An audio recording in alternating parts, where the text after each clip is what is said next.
Let's get it. Yeah. I know I said I was going to do part 2 yesterday.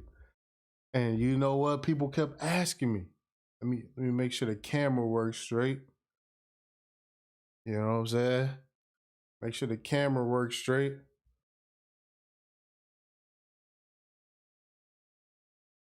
Boom. There we go. There we go. Yeah. Welcome to the Logic Sphere. I am your host, TipTycity, aka Hat God, coming to you live from the Logic Sphere. We here.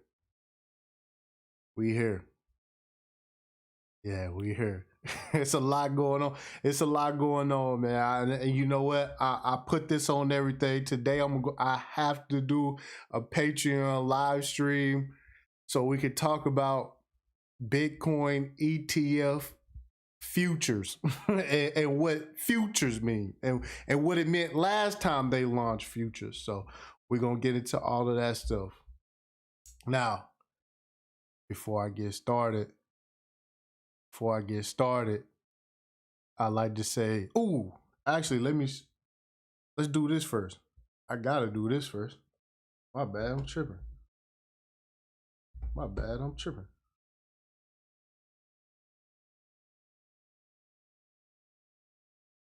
Of course, y'all can hear Buddy down the street. He's so happy. He got an Evo 8, you know. Got an Evo 8 college gift. Pops bought him an Evo 8. Damn near fully built too.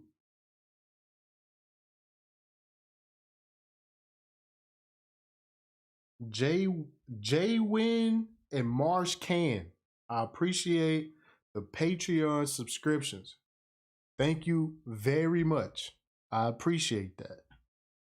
Also, I don't know if y'all can notice this or not, but I put a star effect. There's a star effect behind me that you can probably barely see. I think the light is too bright, but we're gonna figure all that out here in a little bit as well. Life Poet, what's up? Miguel Gritton, what's happening? John Doe, LJ, yeah, we in here. Jeremiah, Rocco Killer, Todd, Doug, Coolin, Kazin, Excalibur, Eamon, Ryan, Maurice, Mike. Yeah, we here, man. This is it, man. GSX, what's up with it? Coolin said the Telegram made some cash today. Man, yo, listen. Hey, I was busy today doing some stuff, but when I got back to the Telegram group, man, they in there, they done got some kind of free NFTs off of some Shiba marketplace or something. They already flipping them 50 a pop. You know, I ain't mad at it. You know what I'm saying? Congrats to everybody who got in on that. Congrats to everybody who got in on that Harley Quinn drop today. Yeah, that Harley Quinn flip was insane. And I should have loaded up some of those commons. The commons did well because that's why you got to follow the nerds, okay? Because the original, that was her original, I guess, outfit or how she appeared originally. So the common even had weight today. So, you know, for me, I went for the ultra rare. But my man, I got to stop going for the ultra rares.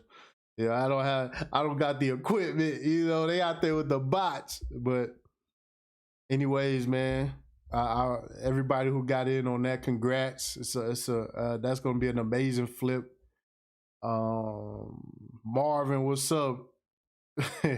Maurice, I got the uncommon. Yeah. So yeah, the Telegram group jumping like a motherfucker. We in there discussing various things, you know. Yeah, man, I'm happy, man. I'm happy. You know what I'm saying? The right people are falling through, not a bunch of people asking a bunch of dumbass questions, holding us up. You know what I'm saying? We don't have to play catch up with everybody, you know. Damn, Maurice, he flipped it for 150. God damn. And that's what's up.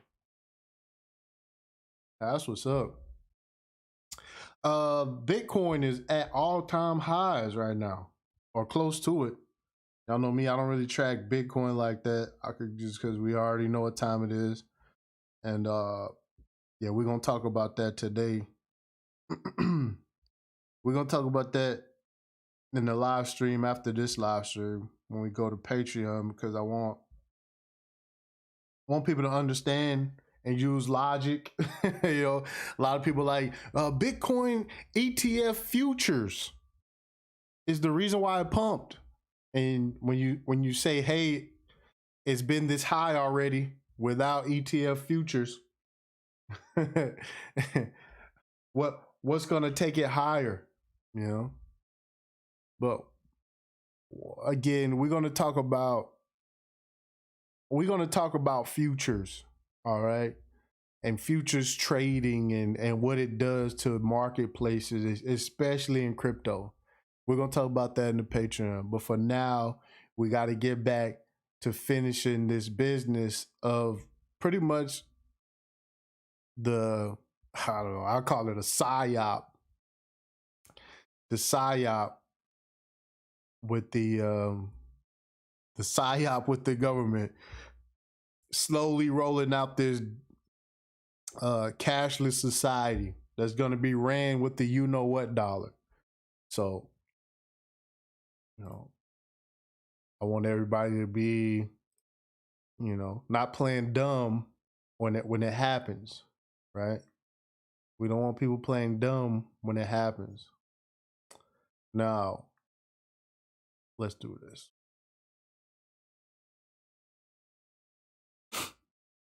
If you are new to the channel, hit the subscribe button. If you are not new to the channel, hit the notification bell. Hit the notification bell. Even if you are subscribed, man, find that notification bell. I'm gonna give you a few seconds to do that. Also, hit the like button, man. Don't be disrespecting the real, you know? Don't be disrespecting the real. All right.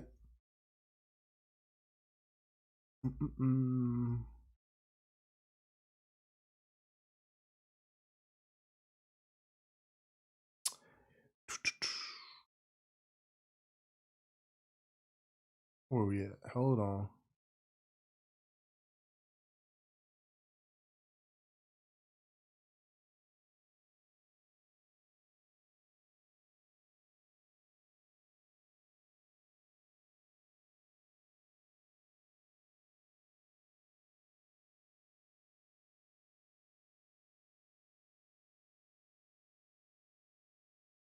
Course is gonna be gone now. Okay, here we go. Get back over here. I should have had this pulled up already, but y'all know me, man. I ain't, you know.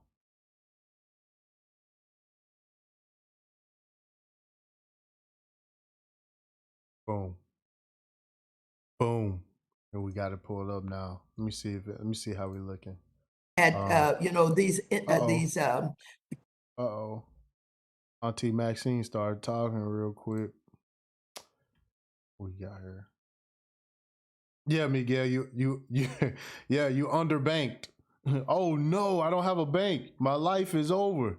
Boy, the sheep. Boy, the sheep. The sheep. Good luck. Also, if you would like to contribute to this content, in the lower left part of your screen, there's a Cash App. You know, go ahead, hit the Cash App, send some ducats. You know, send me some digital cash. All right. I do need to start promoting my XRP wallet. You know, and some other wallets you don't know about. You know, because you out here chasing Bitcoin. You out here trying to flip Ethereum. You know. But yeah, I'll put my XRP address up here soon in a QR code. Say, was anybody able to cop the Dragon Lady? No, that thing flipped. That thing was gone. So, what else I want to say before we get started? Oh yeah, I appreciate y'all coming through. You know, we got to 5802 is where we left off at. That's actually where they started talking, that's when crypto started joining the discussion. You know what I'm saying? Miguel, I appreciate the $5 super chat. He said, fire up the grill. Yeah, we finna get warmed up, man. We finna get back into it, man, because a lot of people don't understand, man, how the sheep are going to be begging for this, and I found, oh man, why did I open that? I found some other stuff too that I want to show y'all.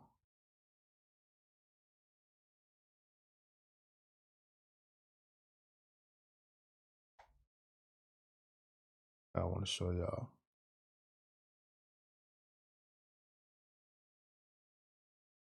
Just to show y'all how serious they are about this, I want to find the newest.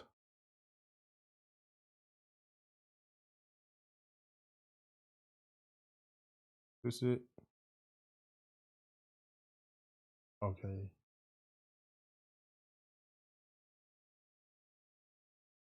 Yeah, so they rolling out some solutions that the sheep are going to be ecstatic to have. Yeah, begging for UBI. He said, yeah, a lot of people they out here chasing Bitcoin. It's at all-time highs, so your favorite YouTuber is gonna be, popping up. Dating coaches finna start screaming Bitcoin, and nowhere to be found when it went down to 38,000. But now, it's gonna be, it's gonna be. They're going to start giving advice again. They didn't have any advice, on the dip, And the crazy part is once we get to the top again, that's when they're going to start. It's a cycle. It's a cycle. But, people, they have to get burned first. They have to get burned, Yeah, you gotta get burned. Now,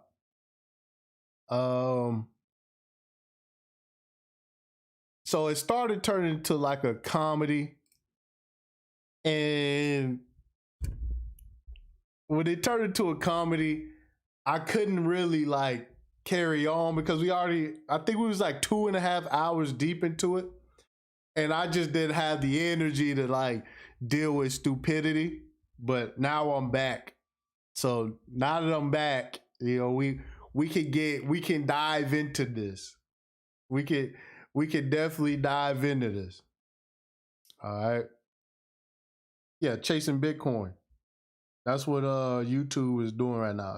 It's a whole chasing Bitcoin. Oh my God, this is the pump.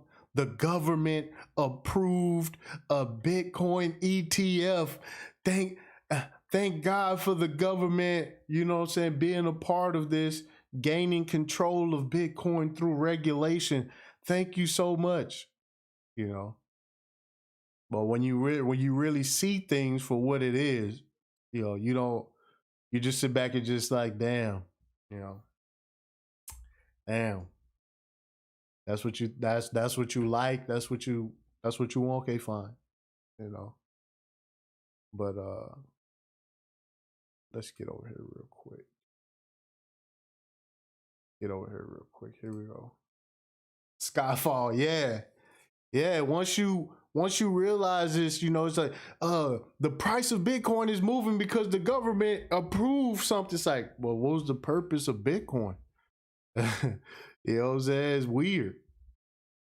He said, yes, annoying as hell. Shout out to Eli. He said last year that this was gonna happen too.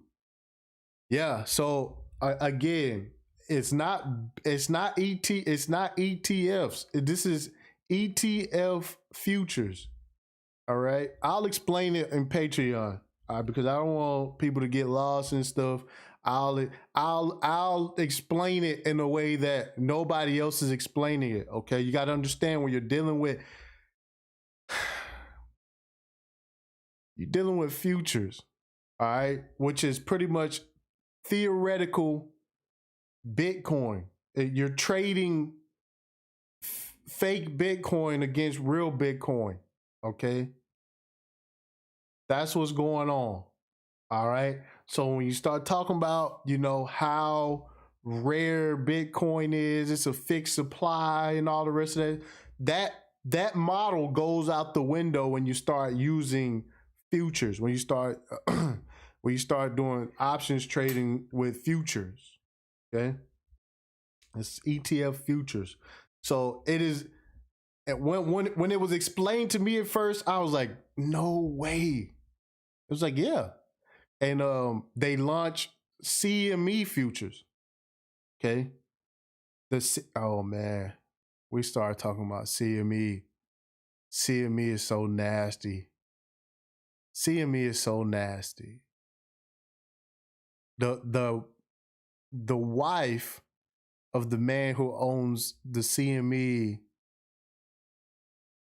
exchange was like the one that was the Republican candidate for Georgia. Dog. It was just, y'all have no idea how these people are, man. We talk about money, man.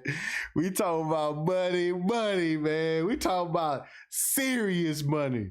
You would think something like the Chicago Mercantile Exchange would be like some kind of legit, like, no, it's actually owned by somebody, it's actually owned by somebody. And yeah, they get to, it's sick, man. Y'all have no idea, dog. Just think about all the innocent people that think, oh, we're just going to invest in crypto. They don't even know how dirty people playing in the background. You got these Bitcoin maximalists is like, yo, we just gonna outsmart these people. It's like, yo, you can't. You can't. You got people rooting for these people. You got people rooting for these people. Like, you don't understand. People are excited that Bitcoin futures ETF is launched. It's like, oh, you can't. And it's like people you would think would be intelligent. People with millions of followers are like, yes, now it's time for Bitcoin to do it. No, it's not. You got people who can use fake theoretical Bitcoin to move the price. Yo, man, wait. I'm gonna break this. I'm gonna break it all down in Patreon. That's not what this live stream is about. But I'm gonna break it down to. You're not gonna believe it. You're gonna go look it up for yourself, and you're gonna be like, "Is that really what is happening?" Because that's what I did. That's what I had. That's what I did. When somebody explained to me futures, and I was like, "Are you serious?" Like, yeah, And you, Miguel Gridman, I appreciate the 2 on it. He said you was assaulting my eyes with Maxine up there. Yeah, Maxine, man, she, bless her heart, she hanging on in there, man. That is a wrinkly hand. But look, so listen. Oh man, it's so sick, man. It's so sick, man. You got people just talk about, just going to war over Bitcoin. Bitcoin is gonna do this. Bitcoin is gonna do that, and the government is allowing people to create tools to trade fake Bitcoin. Like, yo, this shit sick. It's some wild shit, man. That's why I just say, man, listen, hey, good luck. If you out here, hanging on, you got your whatever, you're up to your neck in Shiba Inu, man. God bless you. You know what I'm saying? This is gonna take profit. Take profit. I'm saying it again. All right. Take profit. All right. I don't want to see anybody get wrecked. We've been here before. We've been here before. No, and guess what? I'm saying the same thing again. All right. So just understand that everything is not what it seems out here. All right.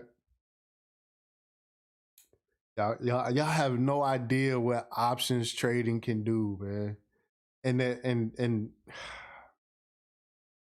he said they love derivatives. Yeah, they love derivatives. When somebody explained it to me, I was like, how can somebody get away with that?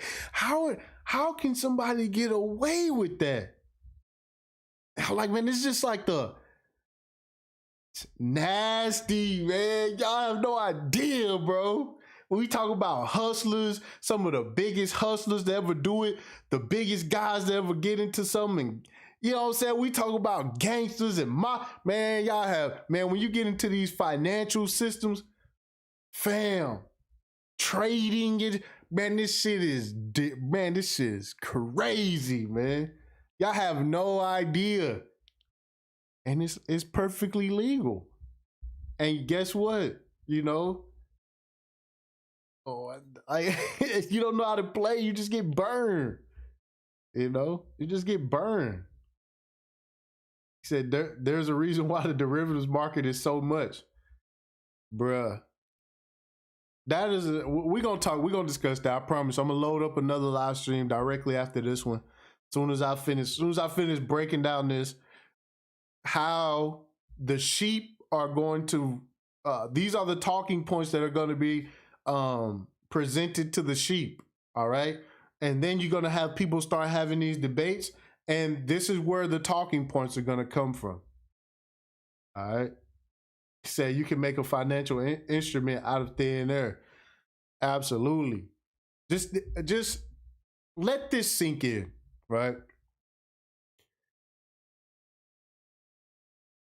You can you can have a fake hypothetical Bitcoin and you could trade with it with leverage without actually dealing with the asset. All right. So it's like it's settled in US dollars. It's instead of being settled in Bitcoin. So they like people just pretty much betting on Bitcoin with fake Bitcoin. If it makes I'm explaining it all. Trust me. I'm trying to oversimplify, but bruh, it's so diabolical. It's so diabolical. It's crazy, man. And to me, I'm just like, damn, man. I don't got what it take to fuck with it. You know, I talked to Lionel. Me and Lionel be talking about that. You know, and you know, Lionel is a trader. I think he just now starting to get in there, start playing with leverage. But for me, no, I'm good on that. I'm good on that. So, futures, derivatives, options trading. Go look it up. It's not for the faint of heart. That's what I tell you. That's what I say. Not for the faint of heart. Now, let's get over here. Okay, for those who missed part one, this was put on by, I don't want to say the name wrong. It was put on by the U.S. House Committee of Financial Services. This was called "How a Cashless Economy Impacts Disadvantaged Communities and People." And for me, communities and peoples would be the same, but yeah, just weird stuff, you know. Now, we left off at 5802 is where we left off at. Wait, I heard. This was Buddy right here who came out here and said that Bitcoin could not be traced.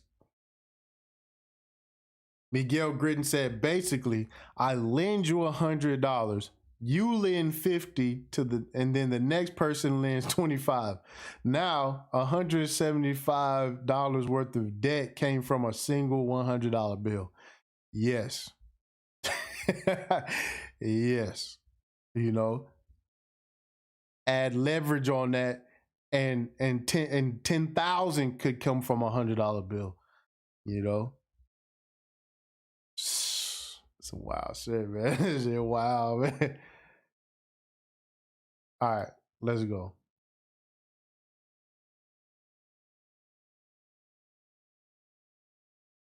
He said, "Oh, more, yeah." Buddy said, "Well, Bitcoin can't be traced. Shouldn't we be worried about that?" Let's go. Together. Yeah, that was going to be my next question. In the time it took for Congress to start thinking about regulations. He said, "Now it's time for Congress to start thinking about regulations." Yo, these people have not a clue. These people have not a clue. Think of this as like a pyramid, right? The people at the top, right? This is why you have to overlook these people. These people, Maxine Waters, this guy, these are the people that spread the message to the sheep, right? So we've already covered what the people at the top doing, right? The head of BIS, Jerome Powell at the Federal Reserve. Those are the movers and shakers. These people are the people who argue with each other, right? To make it seem like these decisions took forever. You know, these are people that get on, they talk in front of the sheep and make it seem like a lot of this stuff was being deliberated for like 5 years straight. You know, shout out to the Glorious. He said, "Keep cooking, much appreciated." And peace to the chat. Peace, bruh. So when you hear these people talking, man, you just ignore these people, man. Don't even just ignore these people. Real talk. Listen to how dumb these people are. Bitcoin can be traced, right? Shouldn't they be trying to regulate it? Shouldn't they try to bring in He don't even know. They don't even know how to approach regulation because they don't even know which department should be over crypto. They don't know if it's the CFTC, the SEC. They don't know. They don't know. God Hitman said, "Listen to you, brother. I just took $1,000 off my Cardano." Man, listen, there's nothing wrong with taking profit. Okay, if you are up, take profit. All right, I'm saying the same thing. Take profit, right? You got to understand that there's a thing called realized gains. Okay, so realized gains is only count when you cash out. All right, that's it. That's what it's about. That's what it's actually about, you know? But yeah, man, it's okay, man. Take you some profit. It's fine. And take your initial investment out. That's why you playing with house money. Bitch, that shit can go to zero. You ain't lose. You take your house money out. You good. Right? So yeah, I always tell guys, man, take profit, man. And you get caught up listening to these people tell you, oh, it's gonna be it's going to 100,000. It's going to 100,000. D-Rock did, I appreciate the cash app. Rocco, I appreciate the cash app. Actually, yeah, I appreciate the cash app, man. That's what's up. D-Rock did, I appreciate this. He actually sent that yesterday after the live stream. But Rocco, man, I appreciate the cash app, bro. So yeah, if you get caught, listen to these people, they tell you, yo, Bitcoin, this is it, blah, blah. You know what I'm saying? You just don't, and you just ignore the fact that Bitcoin was here a few months ago. You know what I'm saying? You just see me be like, you just forget that this was the same energy that was going on. You know what I'm saying? We just going back to previous all-time highs, right? And now, man, let me just keep going, fam. So, let's get over here. I mean, we can't just sit and watch this take place without doing anything, understanding that the poorest people in the country are going to be the prime targets for the unscrupulous. The time has expired. the poorest people are going to be the prime targets for the unscrupulous. You know what I'm saying? Like the poor people, right, are going to be the targets of, like, this is the argument they make against crypto. But does the bank care how poor you are? If you don't have the maintenance fee, they'll shut that account down. Do the bank care about your overdraft fees? Right? Like the poor being taken advantage of. You think the bank care that the money will be back when you get paid? No, that overdraft fee gonna still hit, boy. Right? Do you get better interest rates for having your money in the bank for being poor? No, these are horrible arguments, right? Horrible arguments. This dude talking about the poor are going to be prime target. The poor is the targets of the banks, you know? And this is one of those things where it's an interesting thing to try to see them try to make banks the good guys. Like, the banks are better than decentralized finance, right? And again, here is another one. Begging for big daddy government. Shouldn't we be more concerned about regulations? Shouldn't we be concerned about who is going to regulate this? Thank you, Mr. Chairman. The chair will now recognize Mr. Kustoff for 5 minutes of questions. Thank you, Mr. Chairman. Thank you for the witnesses for appearing this afternoon. Buddy going live from his car, man. Listen, we got a manosphere cat. Hey, we got a manosphere cat, man. Hey, listen. We got a whole manosphere dude over here, man. What the hell going on? You know? Where your office at, dog? We got a whole manosphere. Oh, man. Hold up, man. This dude going live from his car, man. He been watching the manosphere. You know, manosphere niggas be like, fuck it. You know? Guys hit me. He said, I got in Cardano at 27 cents. He said, I put a G on it. He said, thank you for the reminder to take profit. Absolutely, man. Absolutely. And that's just what it's about. And, you know, if it dip or dump or whatever happens with the market, you got $1,000 on the sideline you can go back in with. You know, that's what it's about. You know, that's what it's about. Plus, it's just like, if you got the money in there, you leave it in there. I mean, you just letting everybody else play the game. You letting everybody else play the game. You know? Of course, I don't recommend taking out of 100% of any asset that you got. I don't recommend getting out of any asset at 100%. You know? But yeah, take profit, man. That's what's up. Yeah, buddy in the manosphere, you know. He just hit the link. He just hit the link, man. He just hit the link, you know.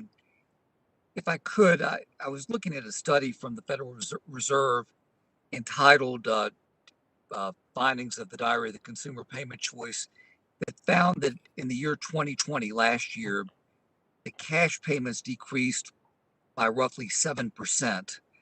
Credit card share payments increased from 24% in 2019 to 27% last year. That's the percentage of the payments. Square, which I think we all know is a digital payment system, also found that the number of cashless transactions last year increased significantly. Professor Zywicki, first to you, can you project if Congress did nothing, regulators did nothing? If Congress did nothing, if regulators did nothing. Now, again, you got to understand, last year, you know, the beer flu took off. right? We had that you know, last year, we had that flu in the air. And of course it forced people not to use cash. Right? Yeah, talking about a shortage. And that's another thing. This coin shortage. How the hell do we end up with a coin shortage? Think about that. A coin shortage, right? So in order for it to be a coin shortage, where did the coins go? That's just a little things that make you go, where did the quarters go? You know? Where did the dimes, nickels, and pennies go? Where are they?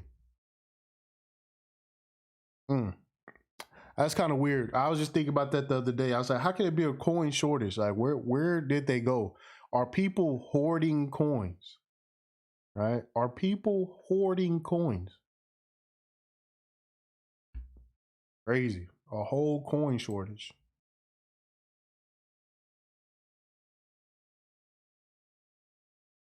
So let's see what Buddy said.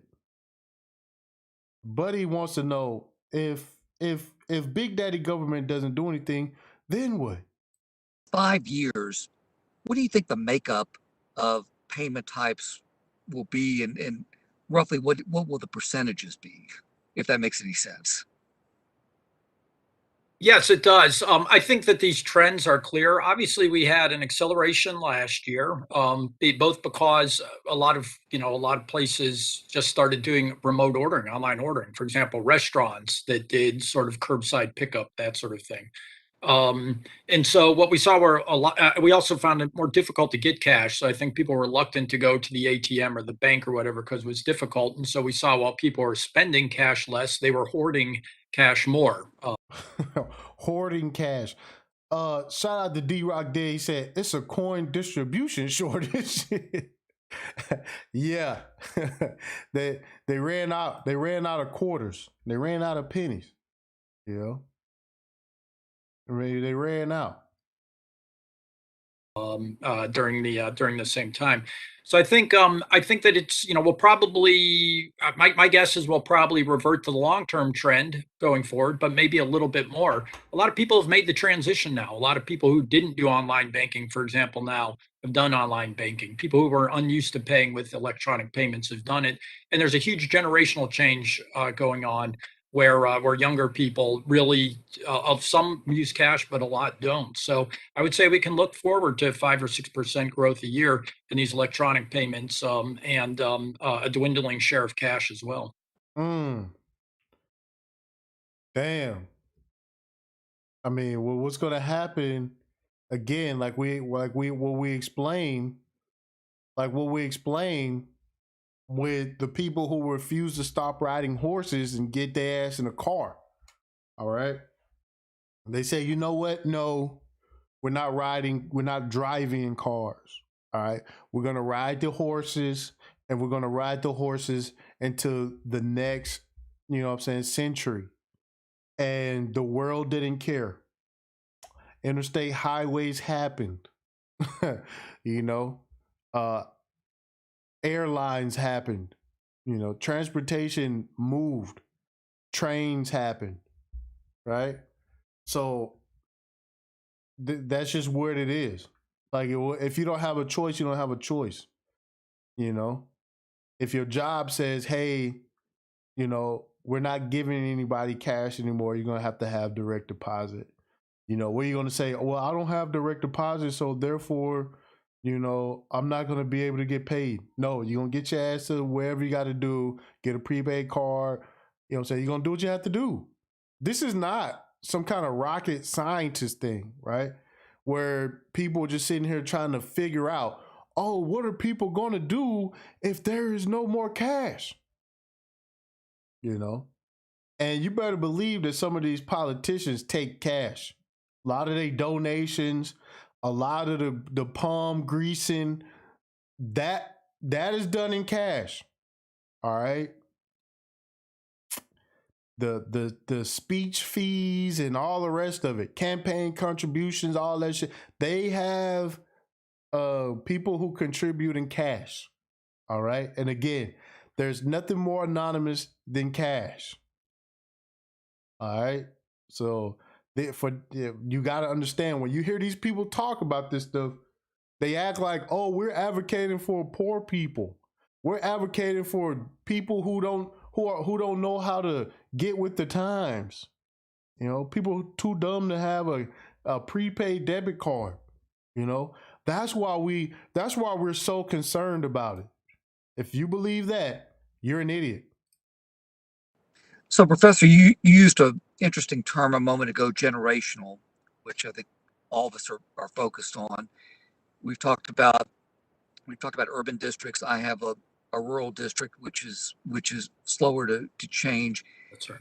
Can you inject generational and apply it to districts that are more urban or more rural, that are slower to change, or may not have the resources to change?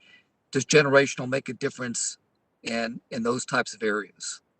Absolutely. And we documented this in our CFPB task force report. There is quite clearly things going on with generations, which is that the Gen X generation, for example, Gen Z, I'm sorry, are the first generation that does more mobile banking than online banking. And you have to go all the way back to essentially Now, more mobile banking than online banking. This is it. It's wild, man. Shout out to Tim Howard for the $5 super chat. Listen. We talk about yo, man, telling y'all, man, these people don't give a shit about this. They could care less. I promise you. You know, especially this dude right here. You can tell he's actually, he played a middle, but he fully understands that there's no way to stop what's finna happen. baby boomers to still find a generation where people do much in-person banking, and it shifted online. But you're right, there are very important issues involving rural populations that I think are understudied. And we called for more research in the CFPB task force report. I mentioned it. Again, nobody cares about what's going on in rural areas. They don't stimulate any economies like that. You know what I'm saying? I promise you that these farmers, these whoever doing big business out in rural areas, they're not behind on money. I promise you that. Here, which is rural populations face unique challenges with respect to access to the internet, high-speed internet service, mobile payments, and that sort of thing. And so I think that it's worth exploring in greater detail what the unique challenges are of your rural populations in order to promote financial inclusion and access to electronic payments. Thank you, Professor. Mr. Rare, if I could, for you, if I could go backwards for a moment and ask you generally the same question that I just asked the professor. 5 years from now, if Congress doesn't take any action. See, and this the bullshit, man, because check this out, right? Let's say you out driving in a rural area, right? And the police pull you over in a rural area, okay? Do you think they just don't have any technology? They don't have any funding, nigga. You're gonna be able to go online, put your ticket number in. All that stuff is gonna be done electronic. Nobody is behind the times. All right, they talking like it's a bunch of Amish people who just absolutely refuse to have electricity and refuse to have internet. They just don't know. These rural areas are just suffering so bad. Yo, I'm telling y'all, I don't want to curse. This is dumb. These people are playing. This is silly. This is silly. You know what I'm saying? It's just like they out there living like Little House on the Prairie, right? They have you gotta go to town to get stuff, done. It's just not true. They trading cotton for corn and all the, like they walking around with satchels, you know what I'm saying? It's just bullshit. It's just bullshit. You know, I'll have a rural area. You know how many rich people live in rural areas? They're not behind. They are not behind.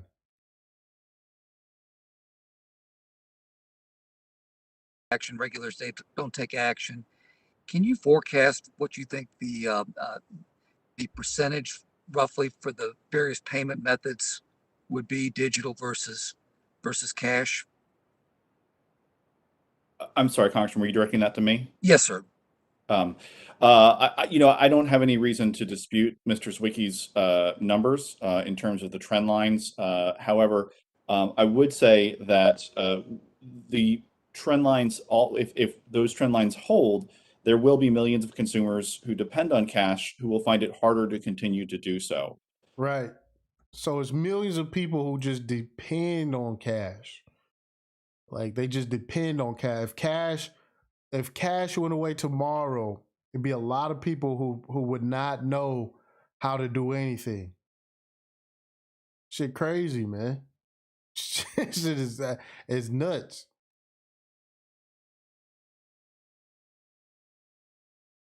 Now, I think that there are real societal harms that occur if that continues without adequate safeguards being put in place.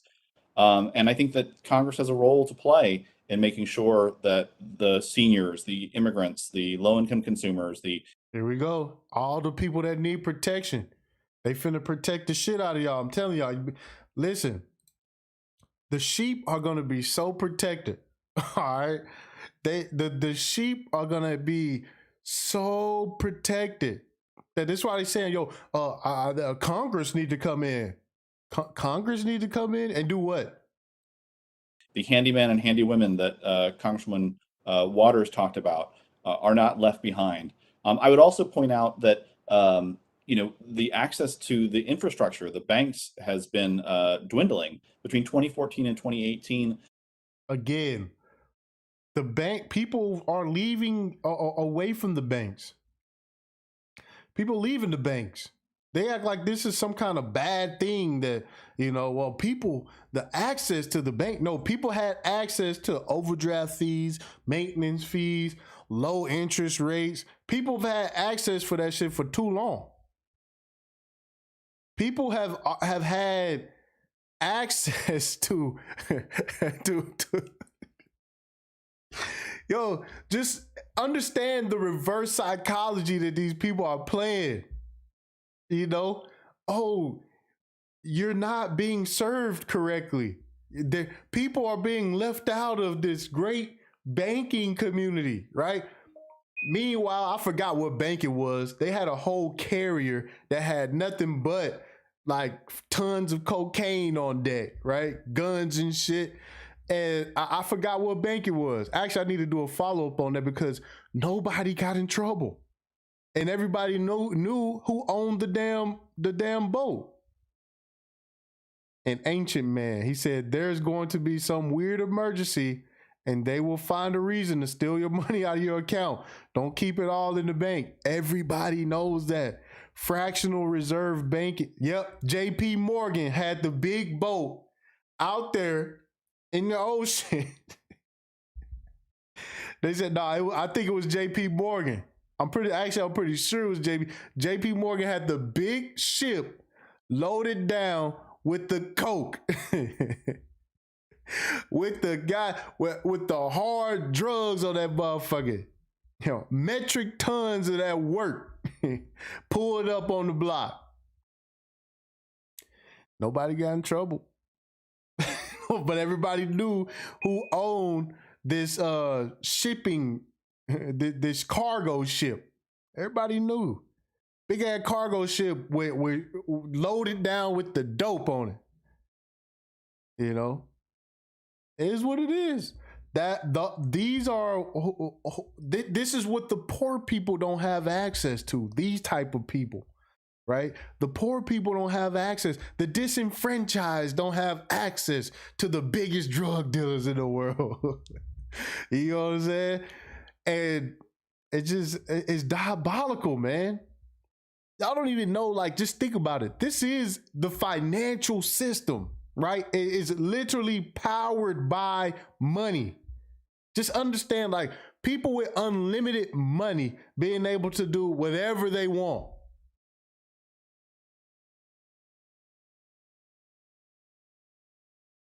Whatever they want.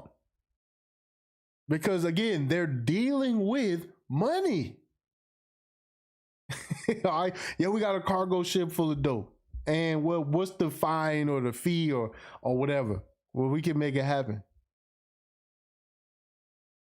It is what it is. This is why I started looking at these markets and people think that they playing some kind of fair game based on equality. That, you know, the banks with the tanks are just they're looking out for everybody. No, they aren't. No, they aren't. No, they aren't. This is the whole, you know, Bitcoin is going to change the world and free us away from the banks. Like, how? People love banks. People love banks. You know, it's just people starting to find out about, hey, the bank this, the bank that, you know. And now it's just like, yeah, I would rather deal with, you know, deposit my check into my PayPal checking account. My people rather have rush cards and shit, right? Cash app debit cards. I mean, you know, it's just like, I'd rather do that. He said, I bet they use a clerk they just hired as the fall person. Yeah, that's what they'll do. Hire somebody. Well, it's your responsibility to know. It's your responsibility to know. But that's just what's going on.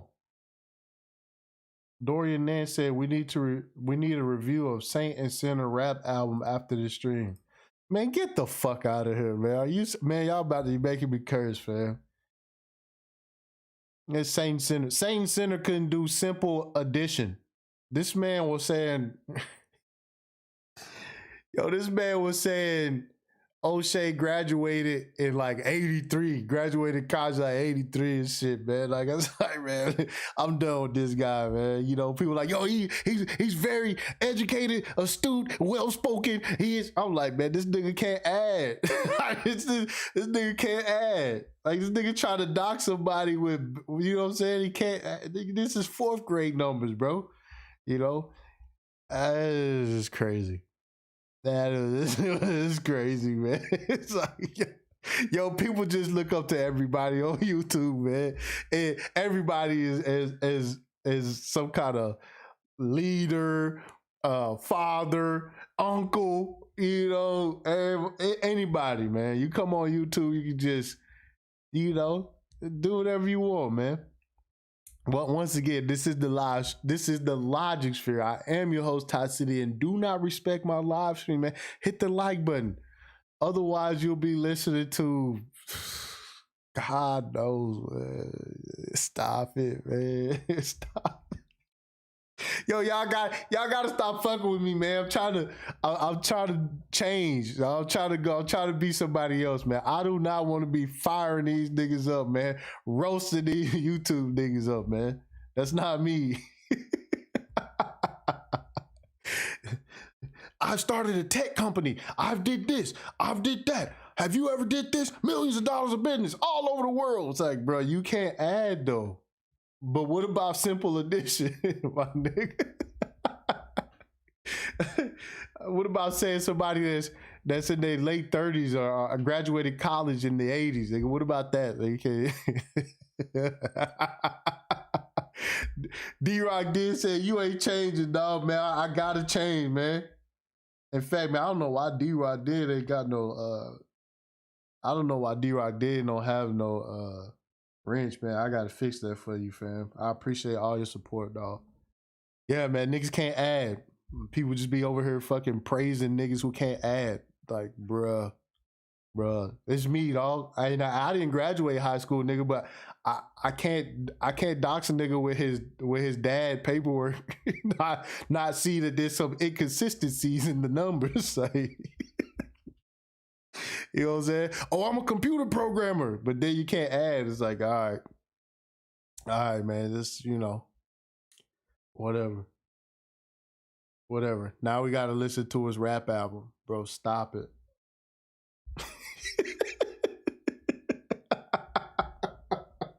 Yo, why y'all do this shit, man? Y'all know I be trying to fucking... Yo, man, let me get back to this, man. Y'all distracted me with these niggas, man. Nigga talking about Saint send a rap album, dog, man. Let me get... Y'all play too much, man. Nigga said Saint send a rap album, dog. Wow.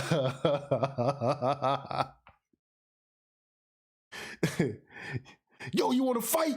Meet me over here, dog. Oh man, what could he be rapping about? What stories do he got to tell, man? Man, listen, man, fuck. More than 1,900 banks were shut down in low-income areas than were opened. And I think that's emblematic of the financial industry's embrace of a cashless economy that unfortunately does tend to harm consumers in low-income areas.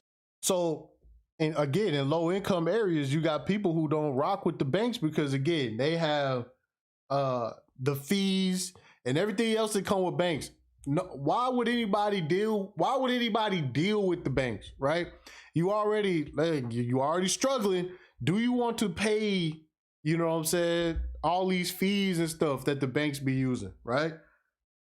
High interest rate loans and stuff like that, balloon payments and all these schemes that banks did over the years, right?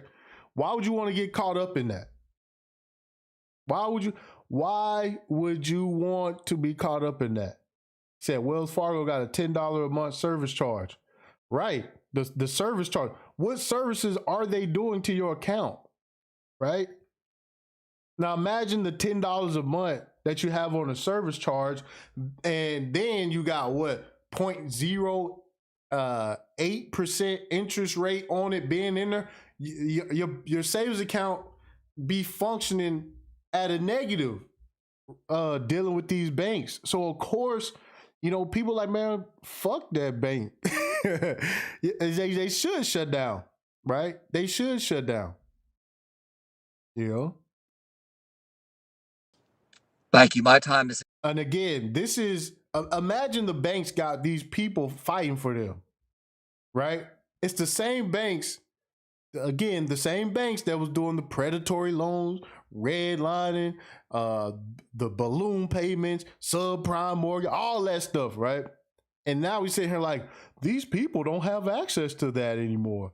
Well, what do you think is the cause of that? Expired. I yield back. Gentleman yields back. The chair now recognizes the gentlewoman, Miss Adams from North Carolina. Again, here we go with this liberal shit. The gentlewoman, like, we address the gentlewoman. All right, you can't say gentleman anymore, right? You can't say lady anymore, right? You got this. I throw up a little bit every time I hear him say that. Well, now we're addressing the gentlewoman. It's like, kill me.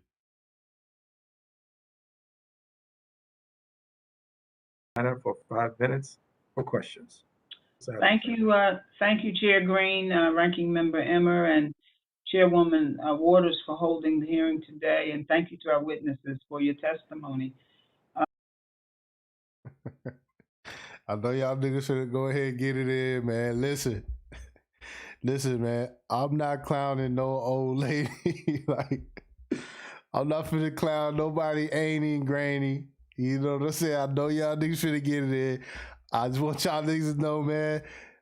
Hey, listen. I'm out, nigga. I'm not finna be roasting with y'all, nigga. Not today. All right? I'm not finna be roasting with y'all niggas. Not today. He said, let the church say, hey, listen. Yeah, hey, listen. Yeah, leave Mama Maybell alone. Yeah, y'all in here think y'all finna, yo, listen. Y'all think y'all finna roast Aunt Mildred. No. BLNS Holden, man, I appreciate the $2 super chat. He said, crooked black Democrats. Yeah, again, like what I'm telling y'all is, again, you have to look past these people. These are the people who they deliver the arguments, right? Not even the talking points. So whenever this stuff start going down, whenever the you know what dollar comes out, these are the arguments that you're going to hear. All right? Just a heads up, because this is what they do. They bring in this group of people and then they just start putting out their arguments. And what happens is people start being a parrot, and they start copying, and then you're going to start hearing these talking points that aren't going to make any sense. Okay. The banks, the banks left. The banks left us. Why can't we deal with the banks? You know what I'm saying? Not even taking the time to realize that the banks had flawed business models in the first place, right? Miguel Grin said, where you find this mummy? Yo, that's y'all, man. Listen, I'm not finna roast anybody, Annie or Granny. You know what I'm saying? That's y'all.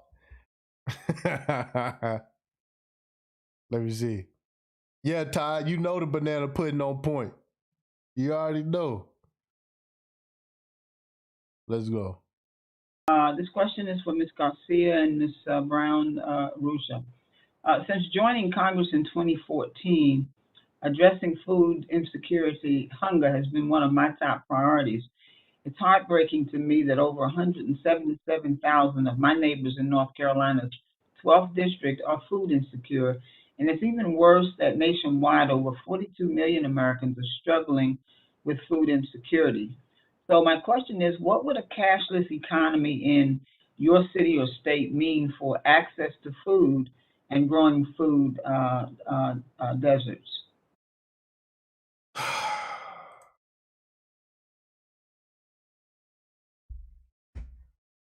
Lord have mercy. Yo.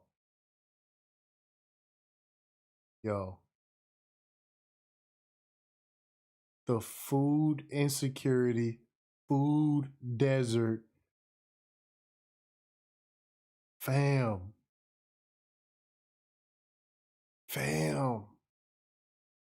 Like,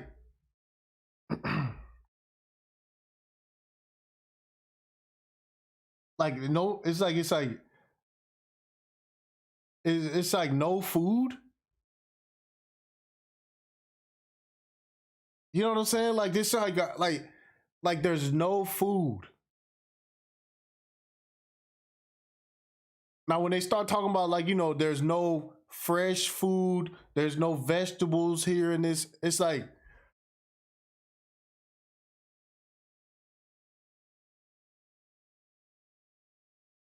I just don't get, I don't get the whole food desert, food insecure, food.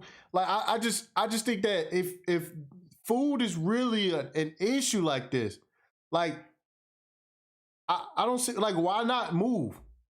Like, if we just think about this logically, like, okay, so you're concerned about your health, right? This is a priority. This is you prioritizing your health, right? Why not move? Right? If you have to have constant access to fresh, nutritious food, right? Why not move to an area that has that? You see what I'm saying?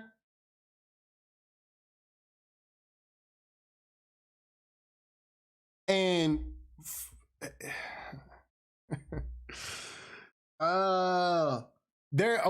so there has been enough people over the years with this food desert, right?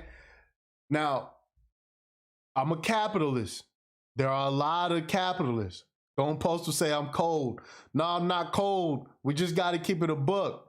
If somebody thought it was profitable to bring nutritious food to that area, I promise you, somebody would do it.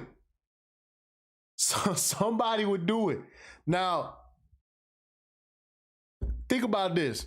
If somebody said, wow, there is a very high demand in this area for vegetables and fruit and fresh meat.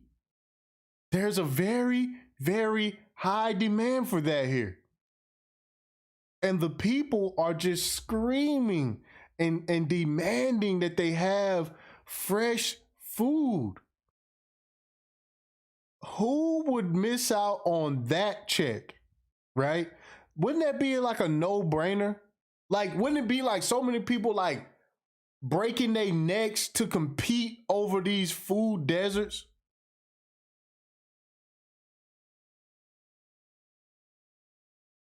Am I off base by saying that there's no competition? Nobody's competing over the food deserts, right? And it's like, I know y'all really gonna think I'm cold, but maybe people don't want that shit, man. I know what I'm saying. Maybe just people got fucked up diets that they totally fine with there. You know what I'm saying? If nobody is even it has risked it. Nobody ain't even took the risk. Like, you know what? Okay, fuck this.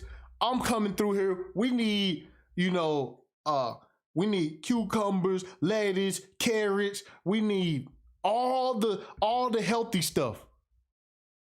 We need all the healthy stuff. Let's just bring it in. Molly Mall said organic food is expensive. It don't have to be organic. I'm not even talking about organic. I'm talking about if somebody say, you know what? We gotta have loads of oranges coming through this motherfucker. We gotta have loads of fresh food, healthy food, just so we can, you know what I'm saying? Who would miss out on that check? Who would miss out on that check?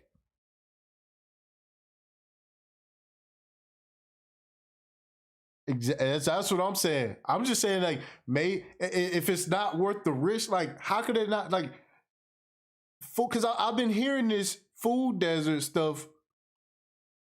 Food desert, food insecure.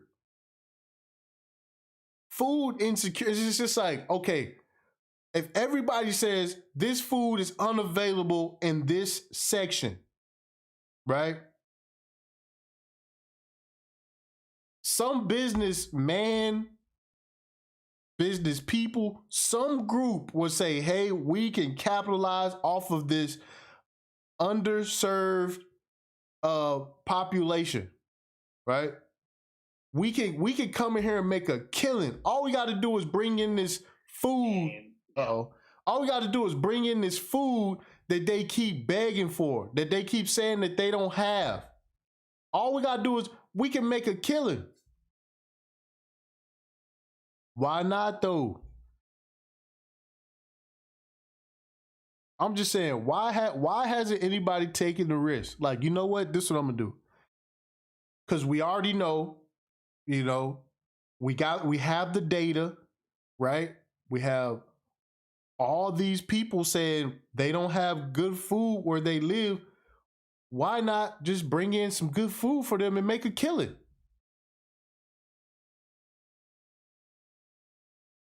Let's keep it a bug. We gotta keep it a bug. We gotta keep it a bug. All that food, all that food will be going bad in your motherfucking stove, man. Let's keep it a buck. Shit be nigga. This whole food desert shit is a farce. It's a farce. It's a whole.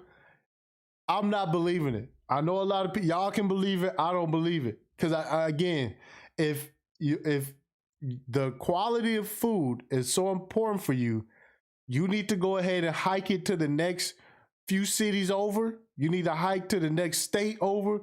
You need to get to where the food is fresh. All right. If you can say, hey, this is a food desert and food is important to me, those two ideas can't be in the same space. All right. You just can't. Can't say, hey, food is important to me. I live in a food desert, though. Not in 2021. Not in 2021. What's it? Grocery carts full of chips, frozen pizzas, sodas, etc. Man, you know what I seen on YouTube? There is, y'all probably seen it. It's a Middle Eastern guy in a corner store whipping up gourmet food with Cheetos and shit. Have y'all seen that? Like they come to the register and they say, make me, what they say? They said, make me a such and such sandwich, the Aki way, I think that's what they say. Make me a ham sandwich the Aki way. And he'll take the Doritos, crush them up together and shit. But man, every now and then it'll pop up on my what is that? I don't know, like shorts or something. I get all kind of stuff on my shorts on YouTube. And I'm like, wow, this dude is, this dude making gourmet food out of corner store food. And I'm like, I ain't gonna front. Some of that shit be looking good as a motherfucker though, man. Hey man, listen. Hey, some of that shit be looking fire as hell, man. But again, yeah, man, this guy, I forgot. I'm gonna put it on my community tab so y'all can see it. This dude, man, he be acting a fool. He said some shit we invented. yeah, B made real shit, and in the food desert, Paul Gabe said, all I get is twerking in my shorts. Mike Shitter said, that's a motivation to move. Yeah, you gotta move. I'm not eating gourmet corner store food. Jailhouse food. Yeah, man. They in there cooking it up. But I ain't gonna lie, this abstract art she got around her, that shit dope as fuck.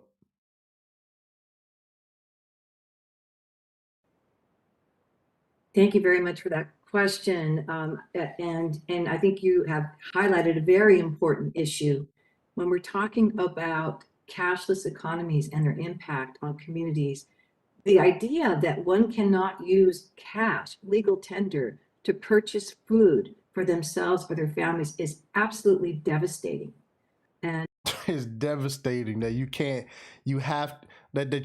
use a debit card, that you can't use Cash App, PayPal, that you can't use it to buy. Like, this argument probably would have got away maybe, I say 5 years ago.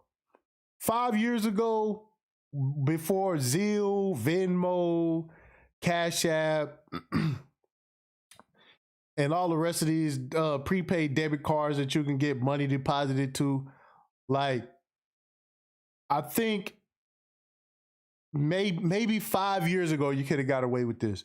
But now it just seemed crazy. And again, it seemed crazy because a lot of cash is being dealt through politics. Okay? Untraceable money is moving through these politicians. They have to fight for cash. Poor people are not taken to the streets because people aren't accepting cash.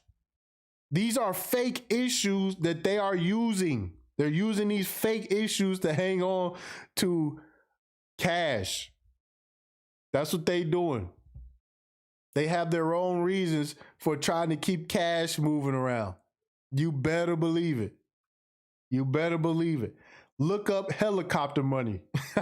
See what comes up with the term helicopter money. All right. That's what's going on politically with cash. All right. With cash. The Contras from the 80s. Cash. It was cash. You know, this is cash. He said El Salvador is forcing its citizens to assimilate too. Yes, even El Salvador, who adopted Bitcoin as legal tender, but they use a centralized, controlled wallet for all the citizens. Yo, listen, the sheep are going to love it. I'm telling y'all. But hey, even in El Salvador, they take it to the streets. They know that they politicians use Bitcoin to do dirt. They know. Yeah, WIC is cashless. Yeah, food stamps cashless. You think these people? You think that was just some process people wasn't willing to go through to get food stamps? No, no. What are you talking about? If they say, yeah, we're gonna do stimulus, but make sure you have this debit card. Make sure you have a social security wallet. I just made that up, but I'm just saying. They said, make sure you have a U.S. social security wallet. Guess what everybody gonna do? They're gonna go and get that wallet. They're gonna go and get that wallet. They're not gonna say, oh no, why don't you just let us have it in cash? It's not gonna happen. The sheep are going to assimilate. Whatever Big Daddy government says is what they're gonna do. When we're talking about creating greater access to the necessities of life, we have to leave open. See, the necessities to have access to life. Let me run that back, because I'm telling y'all this. Whenever they turn shit into a life and death situation,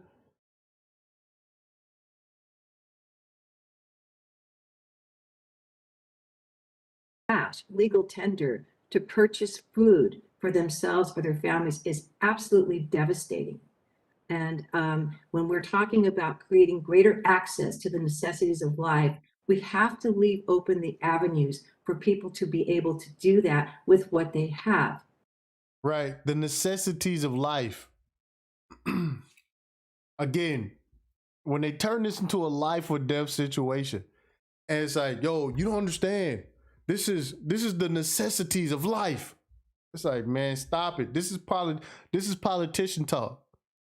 All right. They do not care about people having access to the essentials of life. All right. That's not their concern. Trust me. Okay. Trust me. And if what they have in their pocket is cash, then that should be the method by which they should be able to access what they need. Right. So the essentials of life. Now, these are the same Democrats talking about defund the police. Well, like, safety isn't essential, is not essential to life. You see what I'm saying? The ability to pay with cash is. What really is interesting is we're talking about people who want to pay for what they need. They're not asking for it for free. And to not be able to use your money is a form of economic exclusion. And as Ms. Waters said, it's economic discrimination and segregation. Thank you.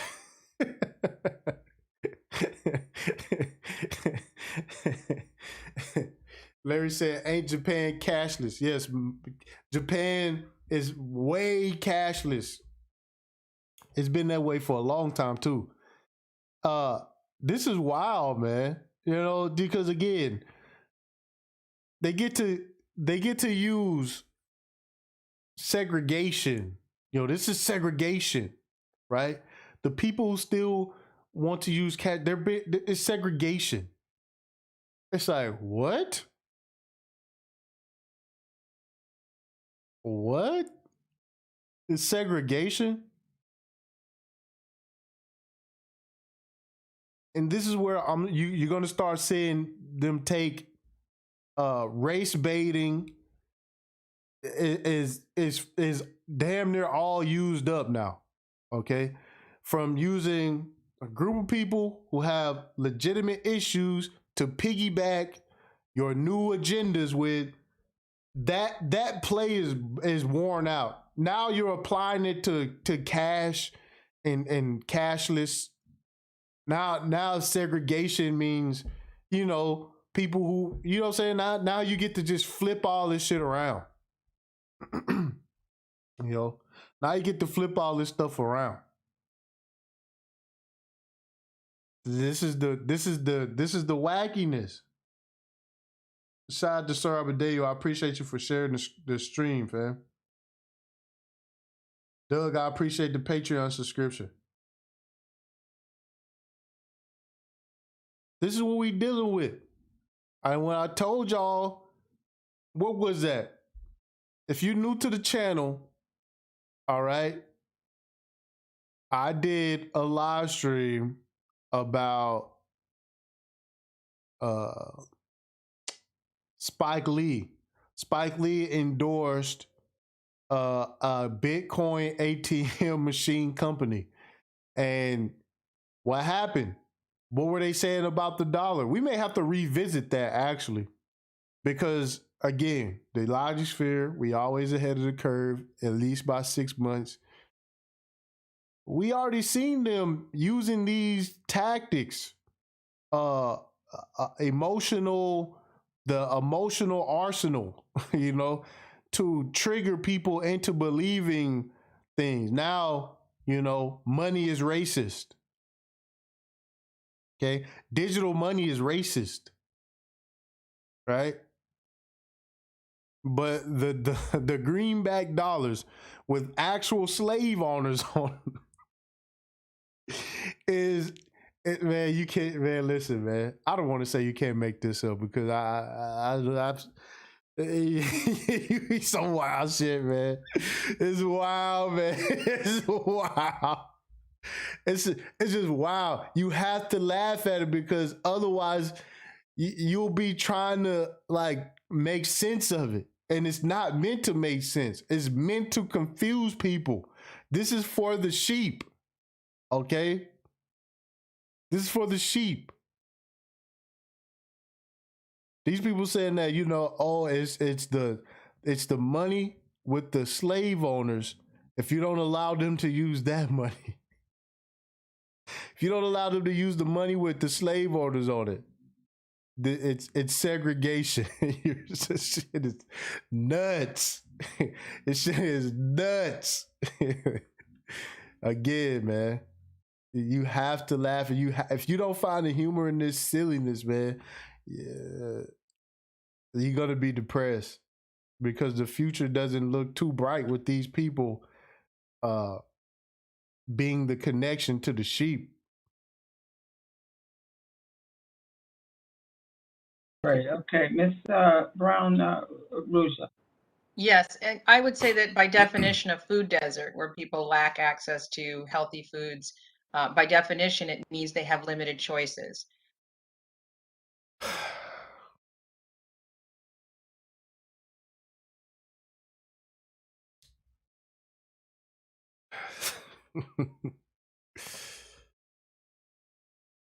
Never mind. Let's go. So if you have a community where there are already, few store outlets, food outlets, and then many of those stores or any of those stores move to cash only, then you are, limiting the choices even more. And that means that people will have. Wait, she just said cash only. See, this is what I'm saying, man. They don't really believe this. They don't really believe what they saying. Like, this is, she literally just said that if they go to cash only.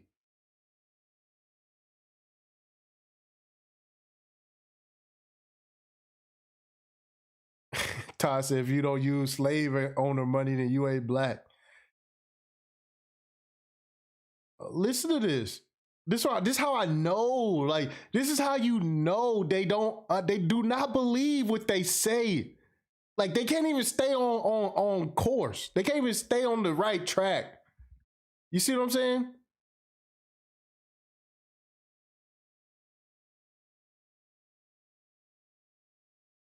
And that means that people will have less access. And many of those stores or any of those stores move to cash only. cash only. So now if they go cash only, that's a problem.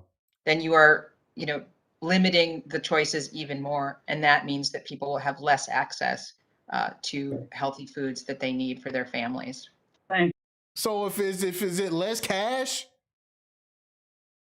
So is cash the problem or is cashless the problem? This is what I'm telling y'all. These people, this is a bunch of bullshit. It's a bunch of bullshit. All right. This woman sitting here in front of 200 books, but she can't keep her argument straight. You know? Insane. It's crazy. These people get voted. These people voted into these positions they in too. you. We're all too familiar with the downsides of a cashless economy. Now we're back to cashless. Man, listen. This woman just made an argument for cash only being a problem. Now we back to cashless being a problem. As we just discussed, but at the same time, we know the benefits of getting our neighbors access to banking services. Earlier this year, our committee discussed what we could do to drive down the underbanked rate. So based off of your experience to the two ladies, how do you think Congress can be most helpful in ensuring that our underbanked neighbors get access to those critical services? Again, underbanked.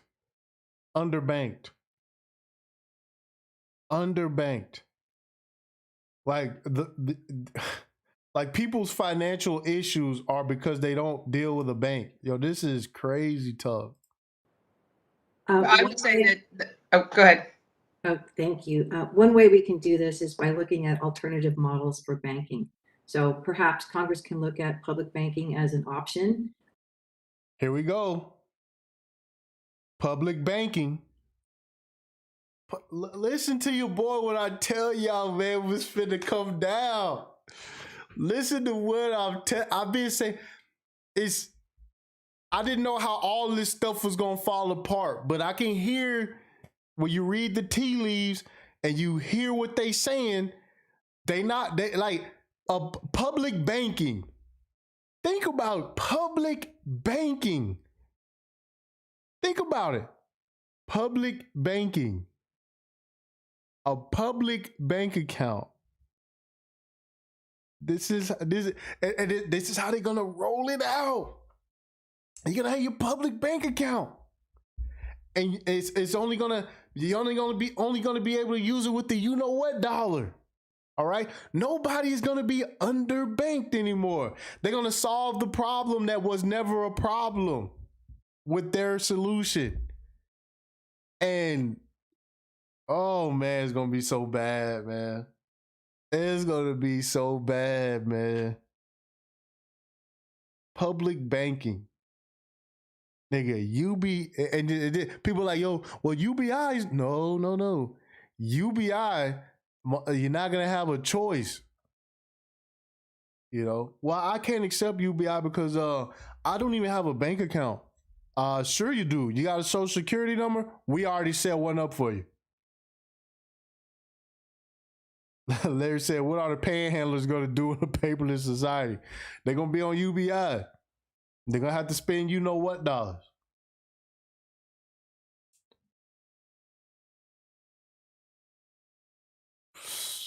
Boy, I tell you.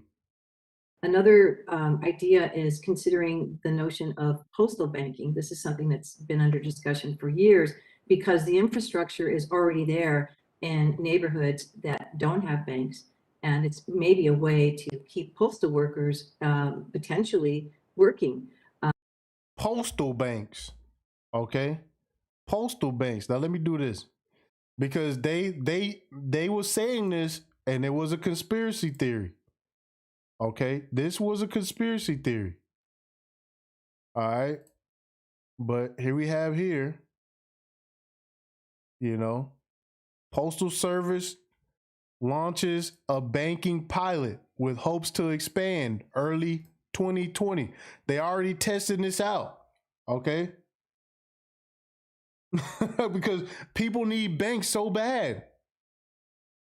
All right. It says the U.S. Postal Service has launched a pilot program to offer customers financial services, an unexpected first step towards realizing the long-standing progressive goal of postal banking. The U.S. Postal Service is testing the program at 4 post offices on the East Coast. It will enable individuals to deposit payroll or business checks up to $500 into a single-use debit card for a flat fee of $5.95. Now, look at this. Payroll or business checks up to $500. $500. They say get out of there. Yeah, we did. This might be Patreon content, but we finna ease on top of this. Actually, let me zoom in so y'all can actually see. Okay. Now here's the trick. Up to. All right. Up to. They set a limit on your government bank account. Remember when we went through the digital yuan, the white paper for the Chinese digital yuan, and they said that they could punish people. They could punish people through the social credit score, right? Just think about it. They could link, if you got one of these U.S. post office bank accounts that they pilot testing, you don't think that will be tied into your criminal record? You don't think it'll be tied into whatever else record, you know?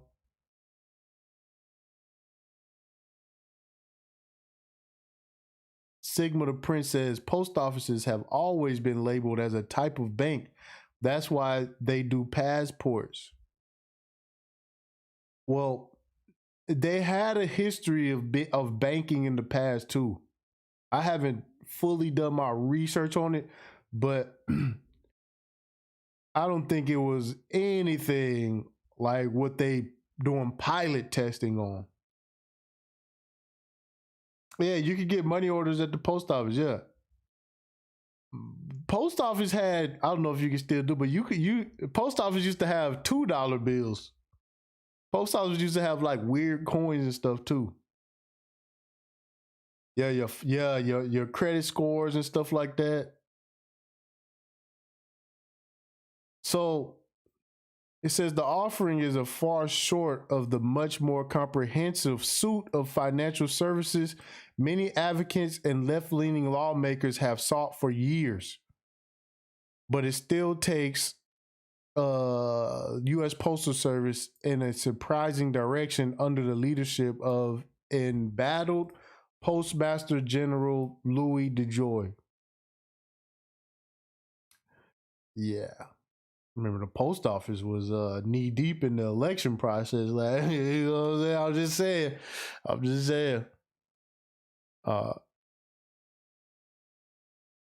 So it says the 4 sites located in Washington, D.C., Falls Church, Virginia, and Baltimore, and the Bronx of New York will not accept any checks larger than $500.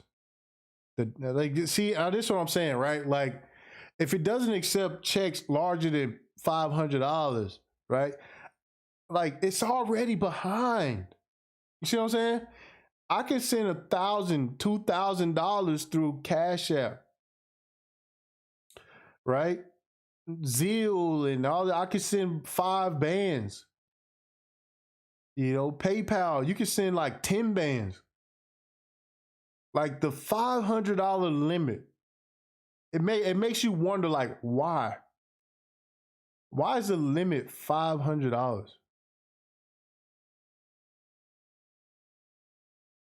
Like, who would open up a bank that would only allow you to put $500 in at a time?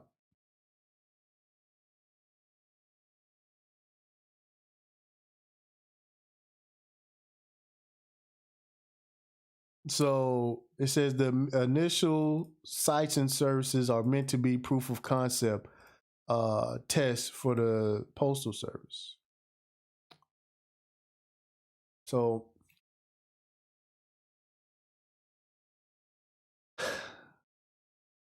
I don't know. I just wanted to point that out to y'all that that's not they not playing when they talk about making the post office like some kind of banking entity or something. He said, and if you got a warrant for your self-driving car, it will drive you right to the police station.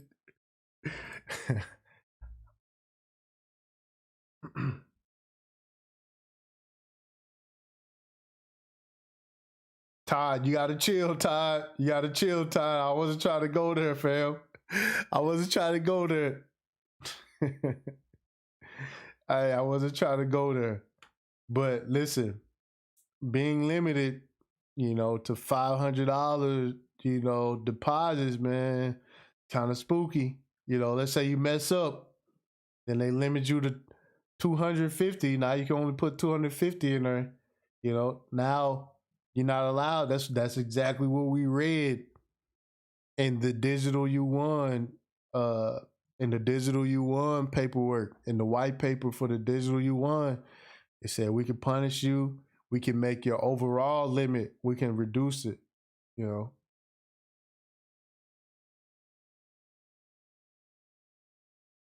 Keep those jobs alive. Thank you. Okay. I would, Right. How many jobs they're gonna keep alive at the post office if everything's going cashless? Right? Like how many jobs they're gonna save? Incredible. These are just horrible arguments that they're making. I would say exactly that. First of all, the postal banking pilot has already taken off. It would be great to see that expanded and made permanent, so that communities where they don't have banks, would have access to at least retail banking. And that moves me to say also Congress is already considering a number of policies that would help get more people banked. Number one, Again, if a government entity is in banking, it is not. I don't see it as retail. I don't see that as retail banking. You know what I'm saying? That's government banking. all of the human infrastructure policies that are being debated right now would lead to greater financial security, which of course we know is the number one reason that people can't get bank accounts. So human infrastructure is critical. Also, expanding and enforcing CRA. The Community Reinvestment Act would hold banks to their obligation to provide access to banking services in the communities where they do business. And finally, making sure that we have the consumer finance protection policies in place so that we restore trust in the banking system, so that we have. See, now they talking about restoring trust. Think about this.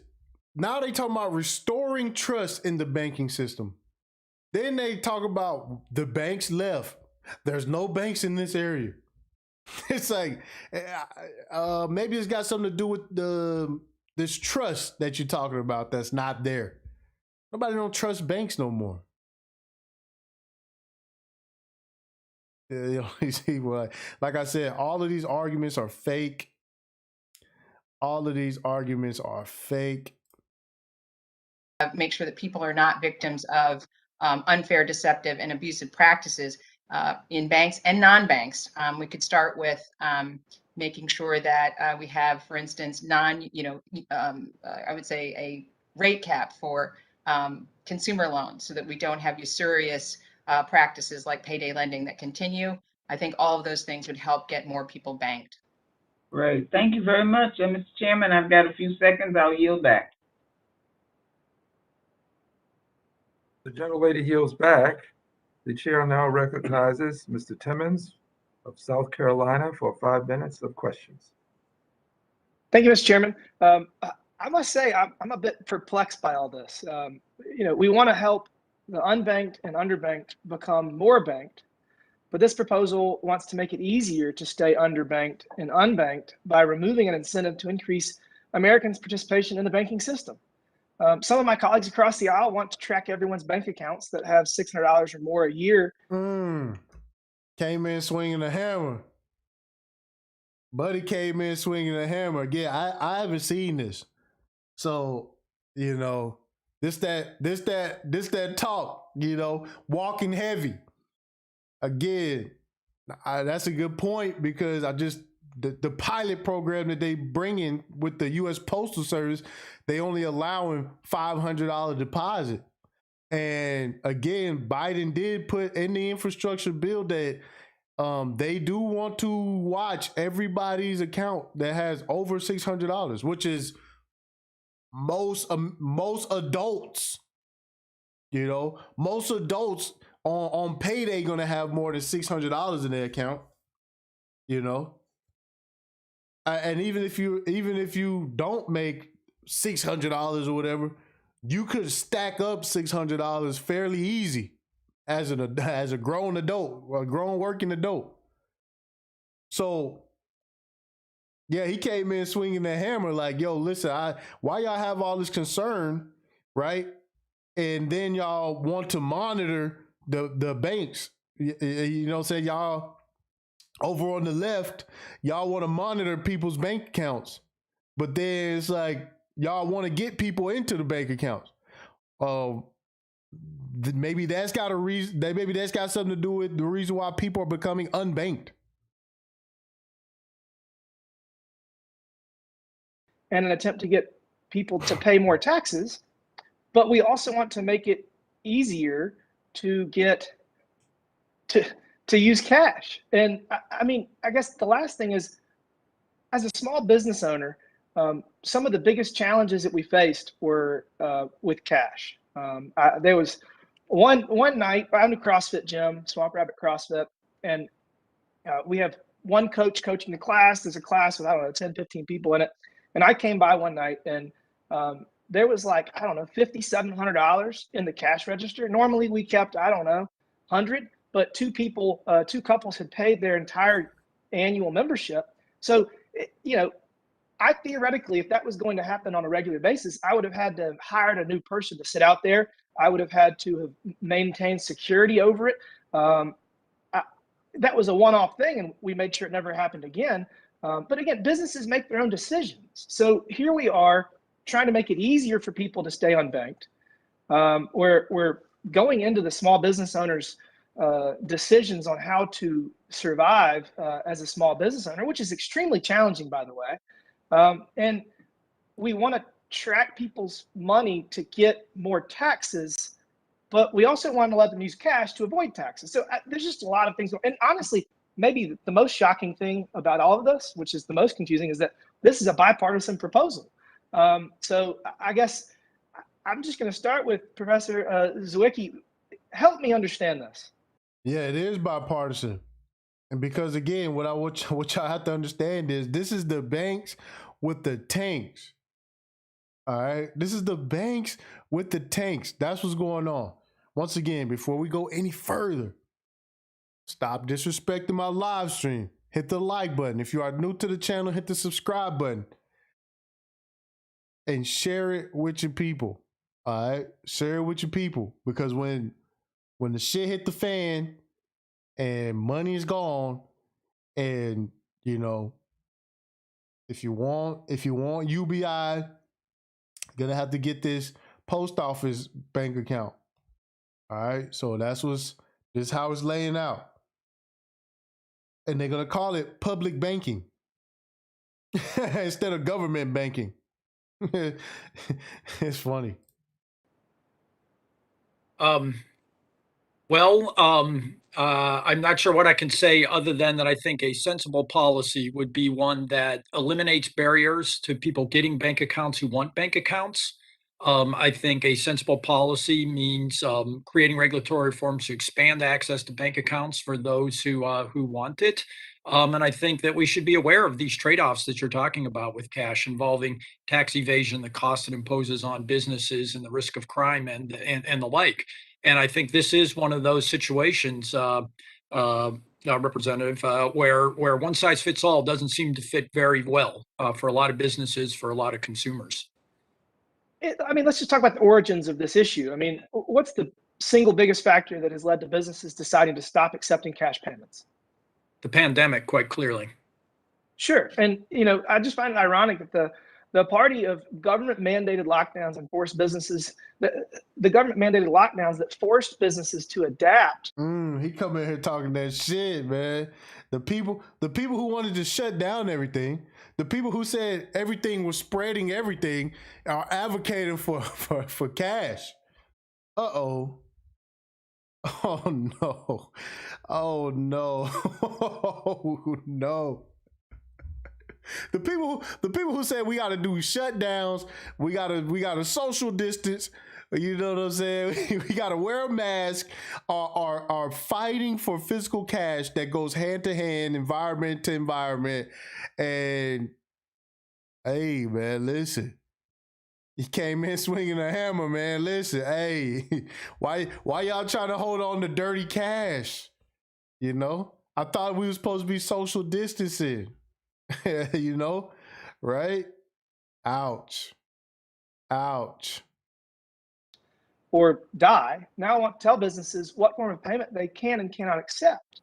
I mean, I appreciate that in-person payments have declined, but right, that's kind of that's kind of racist that they want black people and disenfranchised community to keep using cash.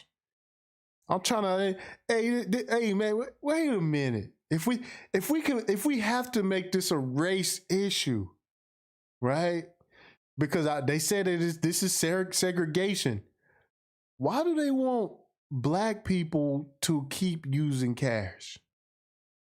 What's up with that? What's up with that? Uh-oh. That's what I'm saying. These weak arguments, they're not going to make it. I've never been anywhere in my life that does not accept cash. I mean, I guess this could be a challenge in certain areas, and maybe that's a state issue. Maybe the states should start addressing it. And the thought of somebody not being able to buy groceries with cash is insane. I mean, if that is currently going on somewhere, we need to take measures to make sure that that is not happening, because, I mean, people need to be able to buy groceries. But the other side of that is this one-size-fits-all approach is going to create an enormous burden on all businesses, not just grocery stores and gas stations. I mean, as a business owner, I preferred cash, or honestly the ACH payments, because I don't have to pay the 2 or 3% fee. So I mean, I think the free market's working here. If states want to address certain areas, I mean, again, it's absolutely ridiculous that somebody would not be able to buy groceries with cash, and we need to take steps to make sure that the again, even in self-checkouts at the grocery stores, they got the little thing there accepting bills, you know, but sometimes they do have it to where it says card only or cash only. But I mean, there's somewhere in there where you're gonna be able to use cash. basic necessities are provided and made available. But I just think this is a solution in search of a problem at the federal level. And maybe if we drill down to the state level, or maybe make this. Oh man, that's a fact. That is a fact.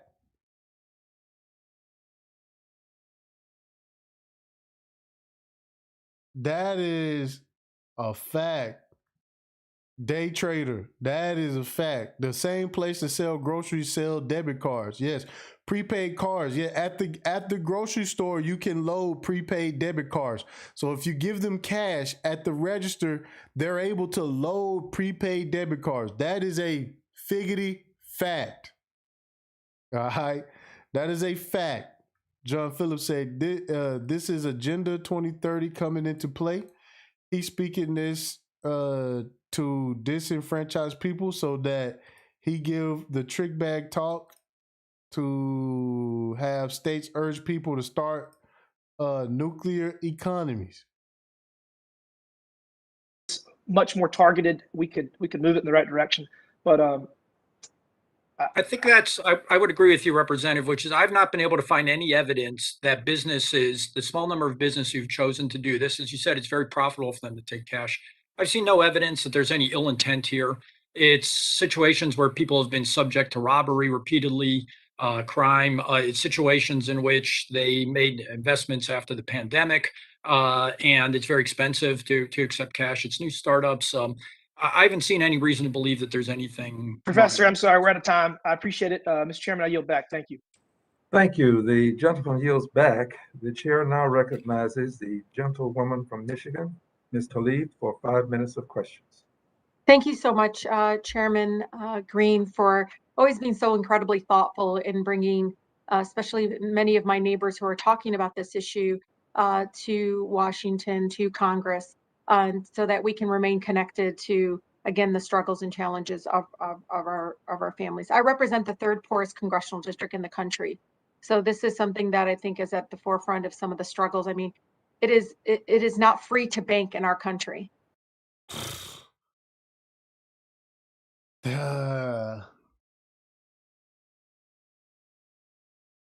is not free to bank in our country.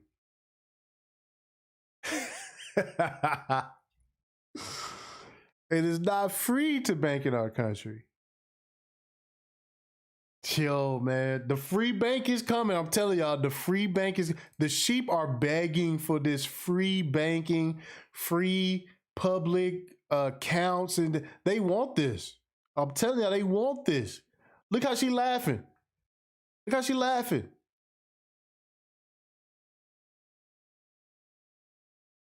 Day Trader said Chime is a free mobile bank. Look how she laughing. I'm telling y'all, these people, they're gonna get the sheep, they're gonna get the sheep so excited to have this UBI bank account.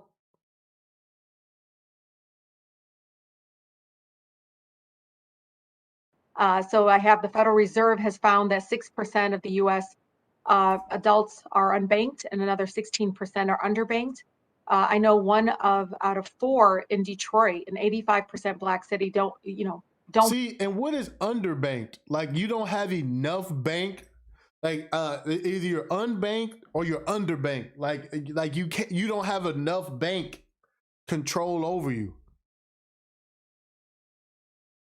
Day Trader said Money Lion is a free bank account with credit building options.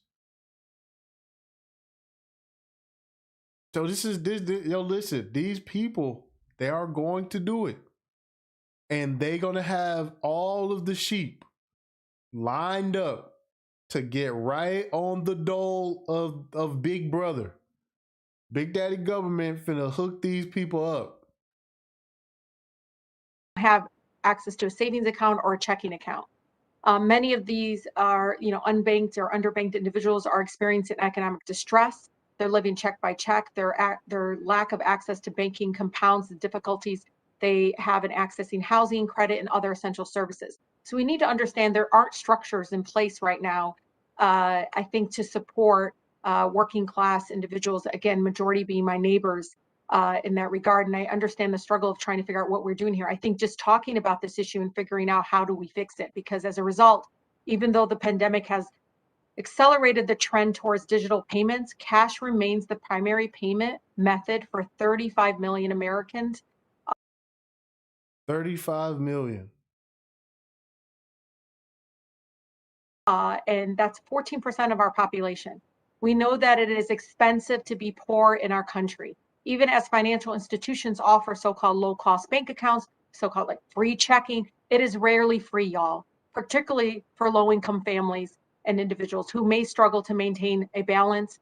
Banks recoup that cost of maintaining an account through other fees, like overdraft penalties and so much more. So, Ms. Ruja, how does the shift to cashless economy compound the effects of penalties like overdraft fees? And do you think we have adequate overdraft protections in place for many of our neighbors, again, low-income neighbors that are experiencing this? Now,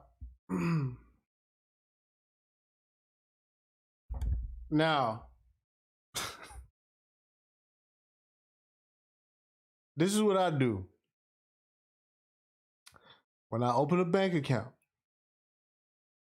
I say, I do not want overdraft protection. Don't protect me. If I don't have it, I don't have it. I'm not going to spend $35 on top of whatever you decide to let me have, right? I'm not doing it. I have never had a bank account that I could not opt out of overdraft protection. I've always been able to do that. And when I opened it, they asked me, they said, do you want? I was like, no, I don't want it. I do not want it. Okay. I do not want overdraft protection. I don't want it.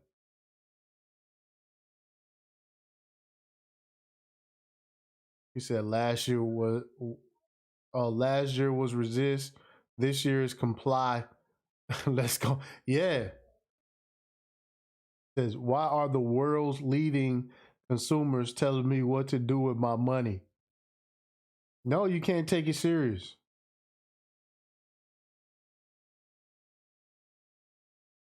It's nuts.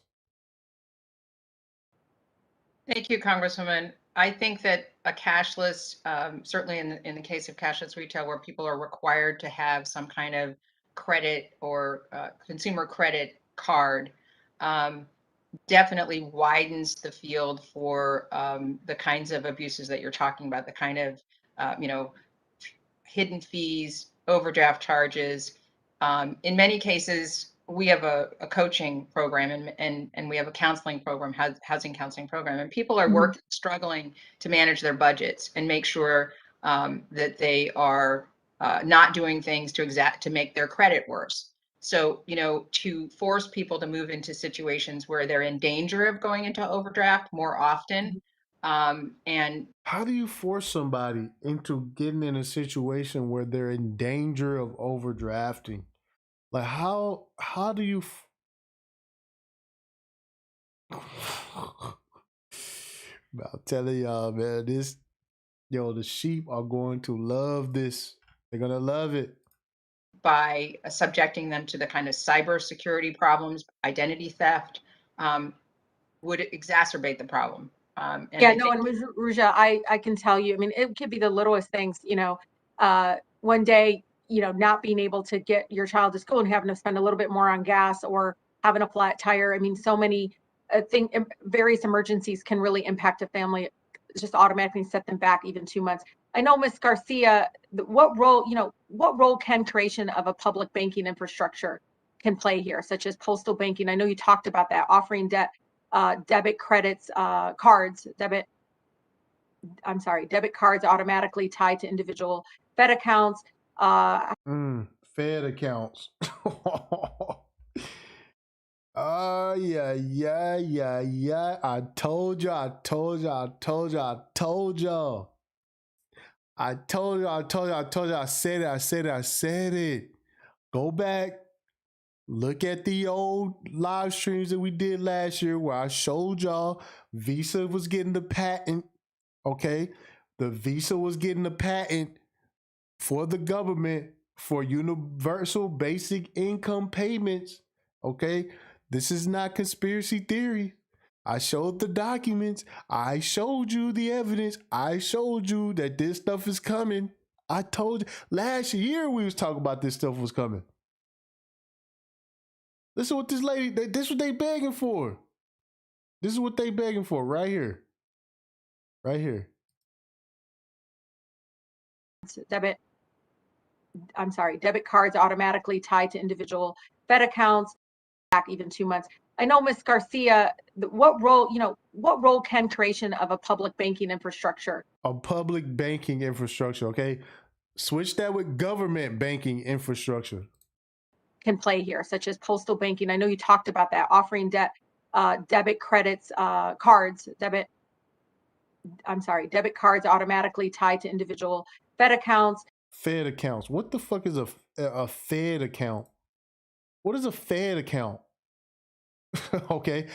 Don't worry. We're going to find out what a Fed account is here in a little bit. We're going to find out what a Fed account is pretty soon. I'm pretty sure maybe by the top of next year, we're going to find out what a Fed account is. All right. They talking about a Fed account. Tied to a Fed account. Anybody know what a Fed account is? Huh?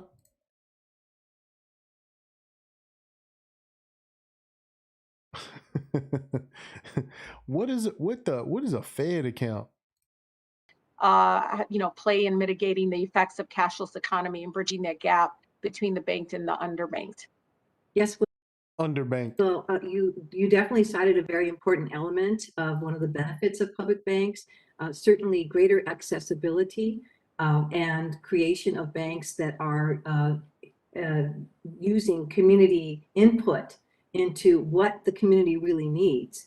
That's really important. We need to make sure that whatever structures we create, that those structures are created with community input. And another concept of public banking is that there's an understanding that exclusion is not economically efficient, right? That's a really important underlying precept around public bank, the creation of a public bank for the people. Access is so important, and I think there are so many neighborhoods that have been cut out of banking in part because banks just are not there. What neighborhood is just, but people just don't have a bank? There's no bank. Like, yo, over here in this neighborhood, that they don't have a bank. Like, they don't, like, even if you go over here and get a bank, right? I bank with a credit union. They're not everywhere. You all right? So if I go out of town or I leave somewhere, like, I'm not gonna see that bank, but I'm still able to use it. I'm still able to use my debit card from my credit union. I like, not having a bank around is still not a problem. He said the Bank of O Block. Yeah, right. What? Or they have No, absolutely. I agree.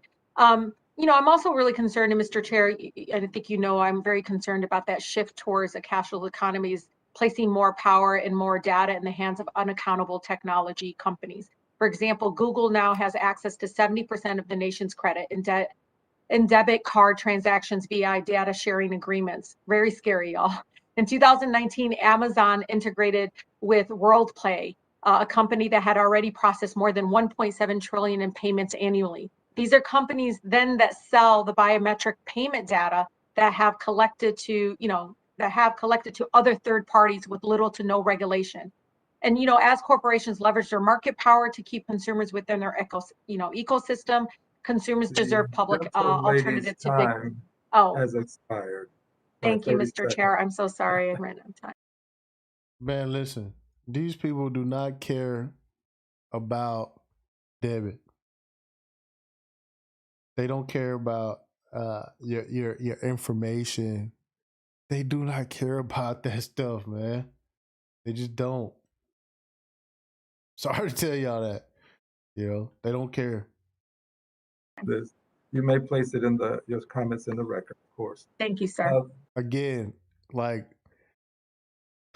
they didn't have. There was no smoke for Google and Facebook when they was doing everything that they were supposed to be doing politically for the left last year. All right. Now there's smoke for Google now. Just funny. It's funny.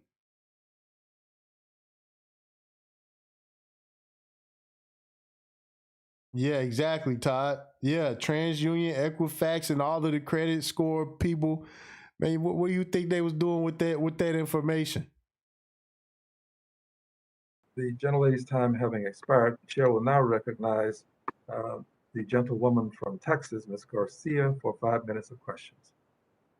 Thank you, Mr. Chairman, and thank you so much for bringing this topic forward.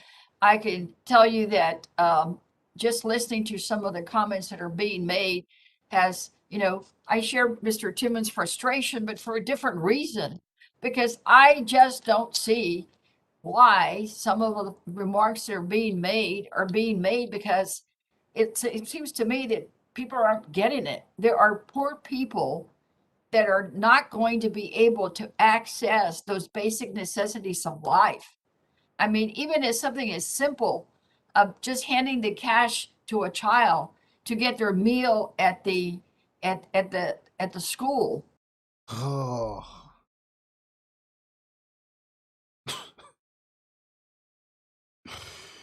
Oh yeah, man. I'm telling y'all, this is how they gonna do it. This is how they gonna do it. Yo, these people can't live. They're gonna die. They're not gonna be able to eat. The kids can't eat at school if we don't keep cash. If we don't keep the cash, and people gonna die. It's a life and death situation. We got to get these government bank accounts going. Devils Bane said emotional appeals. That's what this is. That's what this is. My aching heart. My aching heart for the parents who can't handle the financial dealings of their children. They don't know how to, there's no way to pay other than cash. There's no other way to pay other than cash. This is silly. Being able to pay a cash bond when one of their friends or loved ones. Cash bonds. They take debit cards at the bail bondsman. Trust me. You can put a whole car up for collateral here in Dallas. And if you got a whip, you can put that motherfucker up for collateral at the bail bond place down here. The bail bondsman is not they're not discriminating against debit cards, credit cards. They not doing that. They definitely not doing that. Be in jail, being able to even just put the cash in an offertory basket at church. Those things can. Churches definitely listen. Churches definitely taking cash apps now. Churches are definitely taking cash apps and debit cards right now. They want to fool you into believing that everywhere is Little House on the Prairie. That's not true. Not be done with credit cards. Not everybody has a credit card. So to me, this sense of frustration, peaked when someone's called this, a tax.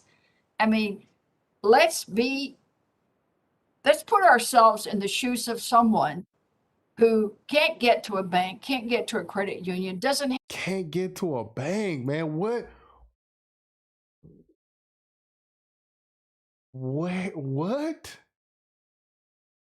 Can't get to a bank, can't get to can't. But guess what? EBT cards, bet they can get to the EBT place. He said Cash App codes on the door and on the hand fed. Yeah, churches ain't missing out because they unable to get. No, that's not what's going on out here. These people are crazy. Once again, this is the Logic Sphere. I am your host, TipTycity. If you are new to the channel, hit the subscribe button, hit the like button, and share it with your people. Again, these people I don't know where these people at. People, poor people know how to get their ass to the food stamp place.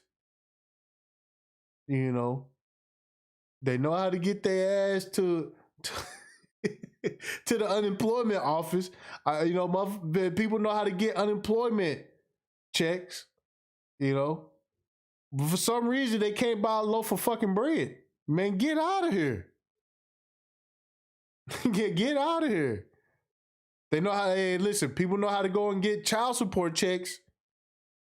They damn sure do. They know damn well how to go get a child support check. They know exactly where to go. You think they can't get to a bank? The hell going on, man? I'm saying, man, this is all for the sheep. Again, this is all for the sheep.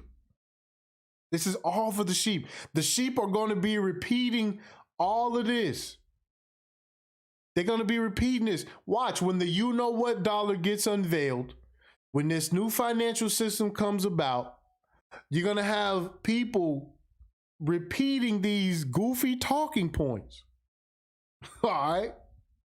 And again, it's not going to make any sense later when the sheep, because this is what these people that you're hearing right now, this is why I was telling y'all, these people, you got to ignore them. they just put the talking points out to be repeated. You know what I'm saying? This lady, Maxine Waters, all of them. That's what they do. They just get out here and like it's like an echo. Once they say it, then the sheep are going to start using these arguments. That's why I say you got to go higher than these people. You got to go to the BIS. You got to go to the IMF. You got to go to Jerome Powell at the Federal Reserve. Listen to what they saying. These people over here saying that Bitcoin can't be traced. They don't know what they're talking about. This lady saying that it's people who can't get to a bank in 2021. Have an account and may not even have the capacity, the literacy capacity, the language capacity to understand and to be able to manage an account. People, they can't read good enough. They can't speak English to have an account. Listen, if you can't read and you can't add and you can't do math, you know what I'm saying? You don't need a bank account. I'll just be honest.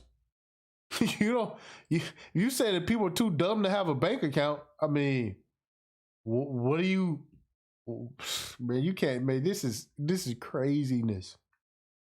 This is craziness. Are you too dumb to have an account? So yes, this is about making sure that we have financial inclusion. And our economic banking system needs that. It needs choices for the consumer to make.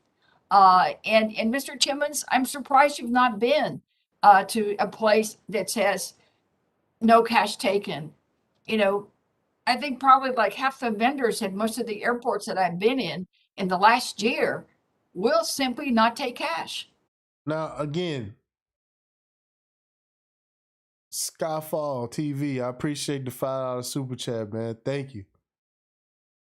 He said great content. Yeah, we're here for this, man, because people are not talking about this. Again, this is 1,600 views. It's only had 300 more views since the last time we was reviewing the first half of this. So this is, people don't even know what's coming. People have no idea what's coming. This is they have no idea.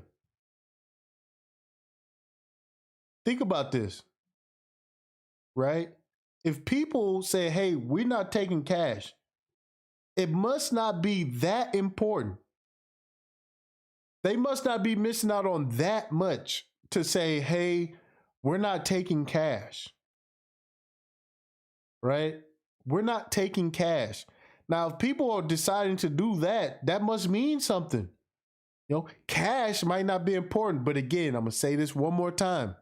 These politicians, all right, these organizations, they take cash because there's nothing more anonymous than cash payments. All right. So when you hear these people making these weak arguments on why cash needs to be forever, you got to understand that that's how they get paid. This is how they take bribe money. This is how they take campaign contributions. You better believe they are going to fight for under the table cash forever as long as they're doing what they're doing. All right. This ain't got nothing to do with people. Listen to how dumb these arguments are. Oh, they can't get to a bank.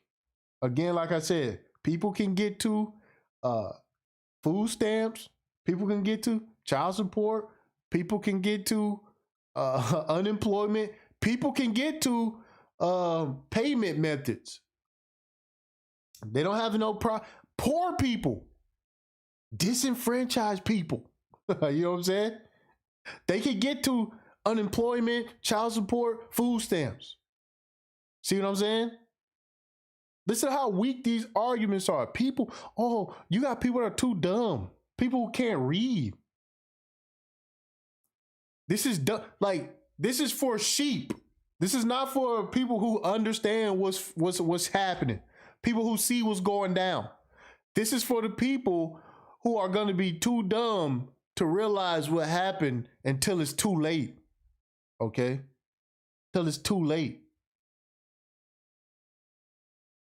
You know, none of those businesses that they talking about ever come back. You know, man, you know what? It would be nice to have cash again. It would be nice to deal with cash again. You know, the security risk, the actual management of physical money. It would be nice if we can go back to cash again. You know, we really missing out on all that cash. That's not how it's working. He said, remember all them stashes of cash they found in Iraq? Yeah. Hella cash. Hella cash, man. Oil tycoons over there with just mountains of cash.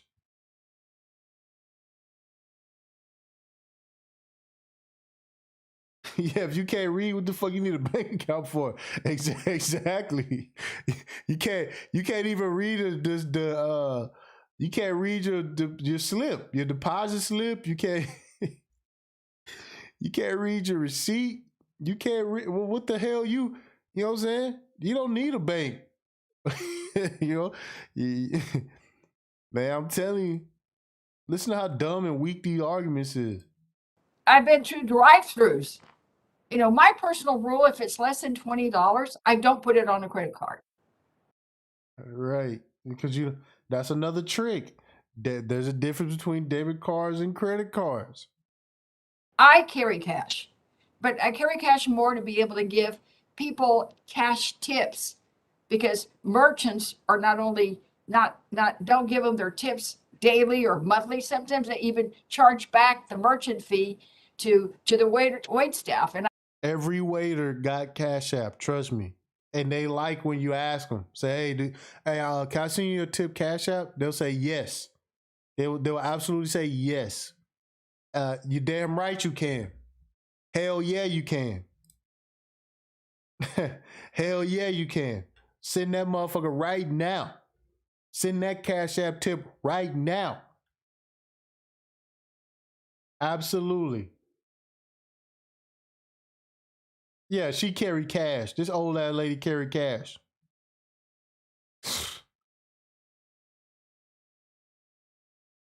Siri, man. Come on, man. You serious? I carry cash to tip people. Stop it. I don't want them to do that. So I do my tips cash to make sure people can put that money in their pocket the same day. Again, PayPal, Venmo, Cash App, Zeal. That is happening right now. These old people don't even know. These old people don't even know. What do you say? Cash App isn't anonymous. Man, listen. It doesn't matter. They get the funds right then and there. You know? And, you know, to put $8 on a credit card just because you went to a drive-through to get Right. Again, credit cards. Debit and credit cards not the same. get some chicken, you know, we cannot do that to people. And I'm fortunate. I've got the credit card. I've got the debit card. I rarely use the debit card. But a recent study on access to banking, the FTC found that in 20. Man, listen, I'd have seen people at 7-Eleven buy a bag of chips and a soda on an EBT card. The fuck she talking about? What's she talking about? You don't have to spend a lot. You ain't got to spend a lot. I better. Yo, listen. Don't let these old people play with you, man. This is for the sheep. 2019, 12.2% of Hispanic households and 13.8% of Black households were unbanked, but only 2.5% of white households were unbanked. The banking industry has made great strides to reach out to many of our communities, but they still have a long way to go, particularly when it comes to financial literacy and access to banking and inclusion in people's own language. It is not the bank's responsibility to make sure anybody is financially literate. It is not the bank's responsibility to make sure people are financially literate. All right. This is the mind state. I'm telling y'all, man, listen. Ay, ay, ay. So, Ms. Garcia, I wanted to ask you a question. We're not cousins, so this is just an objective, unbiased question. You know, in your experience, you know, in San Francisco, it seems like a lot of what you talked about is also existed in my district. My district is 77% Latino. We, you know, primary language is Spanish for many people in my community. What additional challenges does the banking system have when it comes to financial literacy and access to information in a language in your own language? Thank you very much for your question. And I'm sorry we're not cousins, though we do share the same last name. There are many challenges for individuals such as you've described when it comes to banking. Man, listen, man. These Mexicans in Texas, man, I'll never forget when I was flipping cars. They would have cash at the auction, and they would just be cash heavy, just cash on them. Cash on them. They was not upset about debit cards and bank accounts. They didn't give a shit. They was just cash heavy at the auction. Just cash heavy. I never heard them complain about, you know, well, you know what? We really do need to get bank accounts. No. I told y'all the best restaurants, the best Mexican restaurants here in Texas is cash only.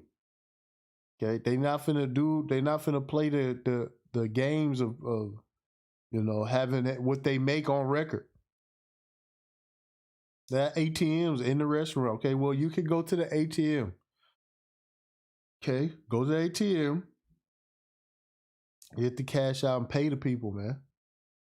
The best Mexican restaurants, you pay in cash, Playboy. The best Italian restaurant that I've been to, you had to pay cash. Right there in downtown Dallas. Was it Mama Mia's? I think, yeah, restaurant called Mama Mia's. Everything handmade. The sauces, cheeses, all that. And you got to pay with cash. First of all, there are potentially cultural issues that arise with trusting banks. Like, is a bank a place I can trust where I can put my money? There are many people who are used to keeping cash on hand as a matter of security and prefer to do that. They also know that banks aren't always the best place for them in terms of feeling welcomed.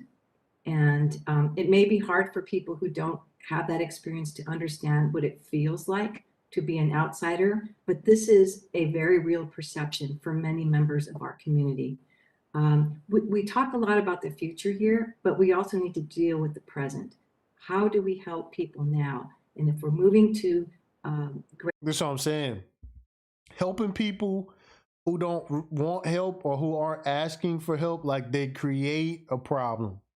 They invent a problem. You know what I'm saying? Banks and being underbanked and unbanked and all the rest of it, that is not a problem. It's just not. Greater use of electronic means, then how do we help people adjust to that? It's not going to be overnight. This is not where we can just flip the switch and create a cashless economy that everyone. I want to take that clip. I'm going to clip that. She said it's not going to be flip the switch and have a cashless society. Bullshit. All it takes is one major situation, some fuckery to go down, and it's like, all right, cash is done. Guess what? Guess what? The switch was hit. All right. Everyone can participate in. And so unless and until we can help people who are the most vulnerable, we need to make sure that we make cash as an option. It's valid legal tender in this country. Thank you. Thank you. And Mr. Chairman, I see my time is expired, but I just wanted to submit for the record a report on credit card fraud. This report highlights that credit card fraud is still the second biggest challenge in our economy and has the highest numbers. I might add that cash fraud comes in at about, I think it's number 6 or number 7. So I know there's a concern about security, but going credit card and debit card and Gentle all the lady's other time letters has expired. is also a big concern for our consumers with regard to fraud. Thank you. Gentle lady's time has long since expired. The chair now recognizes Ms. Williams of Georgia for 5 minutes of questions. Thank you, Mr. Chairman. We've heard today that there are clear racial disparities when it comes to who is unbanked or under. Oh God. Oh no. Oh no. Oh no. Ay, ay, ay. No, no, no, no, no. No, no, no, no, no, no, no, no, no. Yo, listen. Oh, man, the sheep are going to love this. They're going to eat this up. Banked. Ms. Garcia, if more of our economy were to go completely cashless, how would this deepen economic disparities that already exist for individuals who are disproportionately unbanked and unable to use digital payment methods? Thank you very much for your question. I believe that it would Just as like the same question, like 5 times. exacerbate an already huge inequity that many people of color, that many people in our communities experience on a daily basis. And we need to move away from that. That's exactly what is happening in society, that there is a hue and cry that we move towards equity and away from exclusion. And so this proposal that we move to cashless, we really need to look at it in that light. And I fully understand your concerns and Congress's concerns in looking at this very carefully from an equity perspective. Thank you, Ms. Garcia. I'm determined to minimize these kinds of disparities for those most marginalized, for my constituents, and for the younger, formerly unbanked Nakimas of the world. That's why I've co-sponsored the payment Nakimas of the world.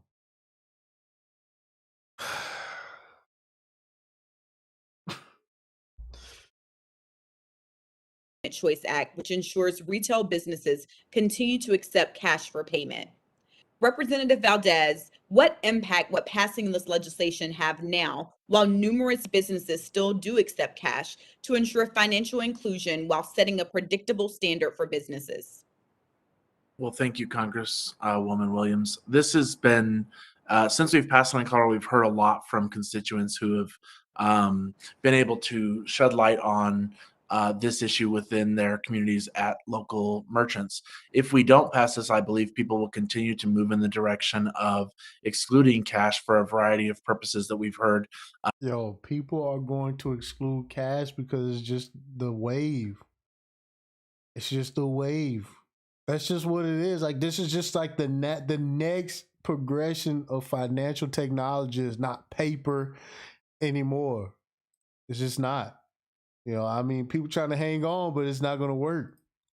During the hearing today. But most importantly, you would see people feel more and more marginalized. And like I said, embarrassed at being refused the currency that they have to spend. So I think what you'd have is just a widening gap in kind of the feeling of the haves and the have-nots of the world. And I think it's something we're likely to see increase as the fallout from COVID-19 and some of the financial difficulties that ordinary Americans are experiencing as garnishments and those sorts of things start to happen. You'll see more and more folks who are looking to enter the cash economy. So I actually think we'll start to see things move in the other direction as well. Thank you so much. Ms. Brown-Ruja, beyond preserving a cash option, what recommendations do you have to ease the transition to a digital economy for those who are unbanked and underbanked to maximize their financial inclusion and economic prosperity? As I said, the factors that keep people from banking are pretty clear. It's financial security, access, and also the trust factor. So I think it's really important to make sure that all of the protections are in place so that as the general economy moves towards less of a cash environment, that everybody is protected from potential abuses and unfair practices. We know that in the the non-bank environment, people are already being abused with high interest rates and other forms of unfair practices. And Again, when you get a loan or whatever, the interest rate is not some secret that you find out in the end. It's like this is not it's not some it's not some it's not some trick play where it's like, oh, the interest rate was just high, they got me. That's not what's going on. And if people say that, then I mean,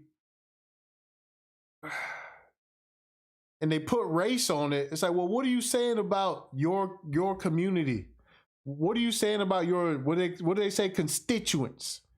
What are you saying? Right? When you say, oh, I represent a community of people who can't read. I represent a community of people who are just too dumb. They can't figure this out. 60 years in, and they still don't have enough financial literacy to understand that when you read the contract, you read the loan documents, there's nothing predatory about, not reading the information before you signed off on it. When they say, oh, this is predatory practices, high interest rates, it's like, oh, you could just not sign it. You could just not sign it. so it's important that all of the protections and all of the factors are in place to create an environment where we can move towards implementing more technology into the finance and the banking and finance environment. Again, I'm telling y'all right now, the hood was on Cash App early. The hood was on Venmo early. All these payment methods outside of banking, the hood was on it. Even on the last stream, somebody was like, man, I didn't get into Cash App because I thought it was some nigga shit. And again, I didn't get into Cash App until I seen people using it around me, right? That's just what it is. There is no community being left behind in the payment delivery systems. Like it's just not happening, man. That's the funny thing about all of this, is that it's a bullshit problem. Nobody is complaining about not having more banks. Nobody. There's nobody taking to the streets and like, bank us. Y'all need to bank us. There's not that. Right? Oh, I'm not seeing it. As I said before, we need to make sure that people have access to bank accounts. Even if it's online, they have to be able to have the internet access.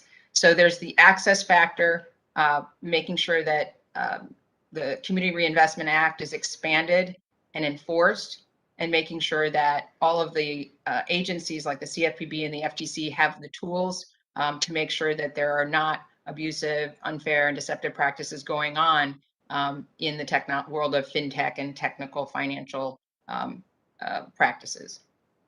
Thank you. And Mr. Chairman, today we've heard that there are clear racial disparities when it comes to who is unbanked and underbanked. And we as members of Congress have an obligation to make sure that our economy works for everyone. And with that, Mr. Chairman, I yield back the balance of my time. The gentlelady yields back, and the chair now. Clear racial disparities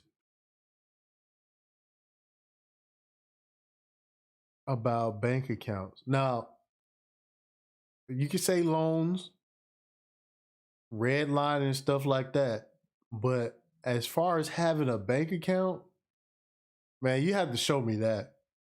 I ain't gonna front. You got to show me that, where it's just like, they just racially not allowing people to get open bank accounts, because I don't think banks care about what your race or ethnicity is. Like, they would love to get all the overdraft fees, all the maintenance fees. I don't think they discriminate on hitting anybody with any of that shit. Like, everybody, I think they're equal opportunists when it comes to checking accounts and savings accounts, right? I'm pretty sure white people getting the same 0.08% interest rate on savings accounts, right? Um, y'all have you got to show me that. You know what I'm saying? You just got. I have to see that. You know, I would love to see what bank is just said, nah, not you. Like, we won't take your money. You know, your money is no good here, right? Like, loans, like money going out, I can say yeah, but money coming in, I'm not seeing that. They got to show me that. Now recognizes himself for 5 minutes. Friends, it really costs to be poor in this country. I know poor people. I know people who live under overpasses, and unfortunately, there's an overpass just outside my office where people are residing. This is their home. Right. I mean, if that's your district, man, you really should work on that. You know, that's nothing to keep saying. Like, you know, there's poor people around me. There's poor people right outside my office. Like, yeah, well, that's your job to, you know what I'm saying, try to make sure people aren't like that. And they're not persons who can open bank accounts because, first of all, it costs to open the bank account itself. And then if you have an overdraft, and if you're poor, having been poor in my life, I know what it's like to write a check that doesn't have the funds available to cover it. So you've got the overdraft fees. And then you've got the cost of a credit card. Credit cards, for me, are cost-free, or so they say. But see, and that's another thing they're doing. They blurring the lines between debit card and credit card. What was that? Webcam/chat.com. Hot girls. Oh man, and boys. See, that's what they fucked up, man. I would have let them live. They would. I don't know what they hot girls and boys. Like, what the fuck they got going on? You know. Yeah, Malice. Yeah, I know poor people. Yeah, translation. I'm doing a bad job at, you know what I'm saying, creating opportunities around me. You know, shit's silly. for most people in this country, they pay some fee to have a credit card. So it really costs people to be poor, and it costs something that they can't afford, is the point that I'm trying to make. I mean, if you can't afford a bank account, then you can't afford a bank account, right? You can't afford a bank account. That means you can't have one. You know, that means you can't have one. You see what I'm saying? It's like, yo, you can't afford a bank account. Bank accounts is right. Exactly. You can't afford it, fam. Like, it's not for you, fam. You know, just do what you do, fam. You know, get your little prepaid debit card, rock out with that. These people are crazy, man. So I am concerned. So the man under the bridge is not worried about having a bank account. Let's talk to Mr. Zwicky. Sir, are you still there? Yes, sir. Yes, Mr. Okay. Chairman. Let's you and I engage in a friendly colloquy, because I appreciate your position. You said you were neither for nor against initially. How do we deal with this if we have some degree of recalcitrance when it comes to opening up the system such that there is equity? There are many who oppose public banking, but at the same time, government banking. Trust me, don't let them get away with that public banking shit. They mean government banking. That's what they mean. That's what they talking about. Eamon said, well, Eamon, you know, this dude right here, Green, is just like this dude right here is an extreme leftist, right? Extreme leftist. So yeah, he gonna wear his mask while he sit there with himself. You know, he's at risk. You know, Buddy at risk of. I mean, you can't, man. Why you got me explaining this shit, man? I don't know why the fuck he got a mask on, man. Let's go, man. I don't know shit.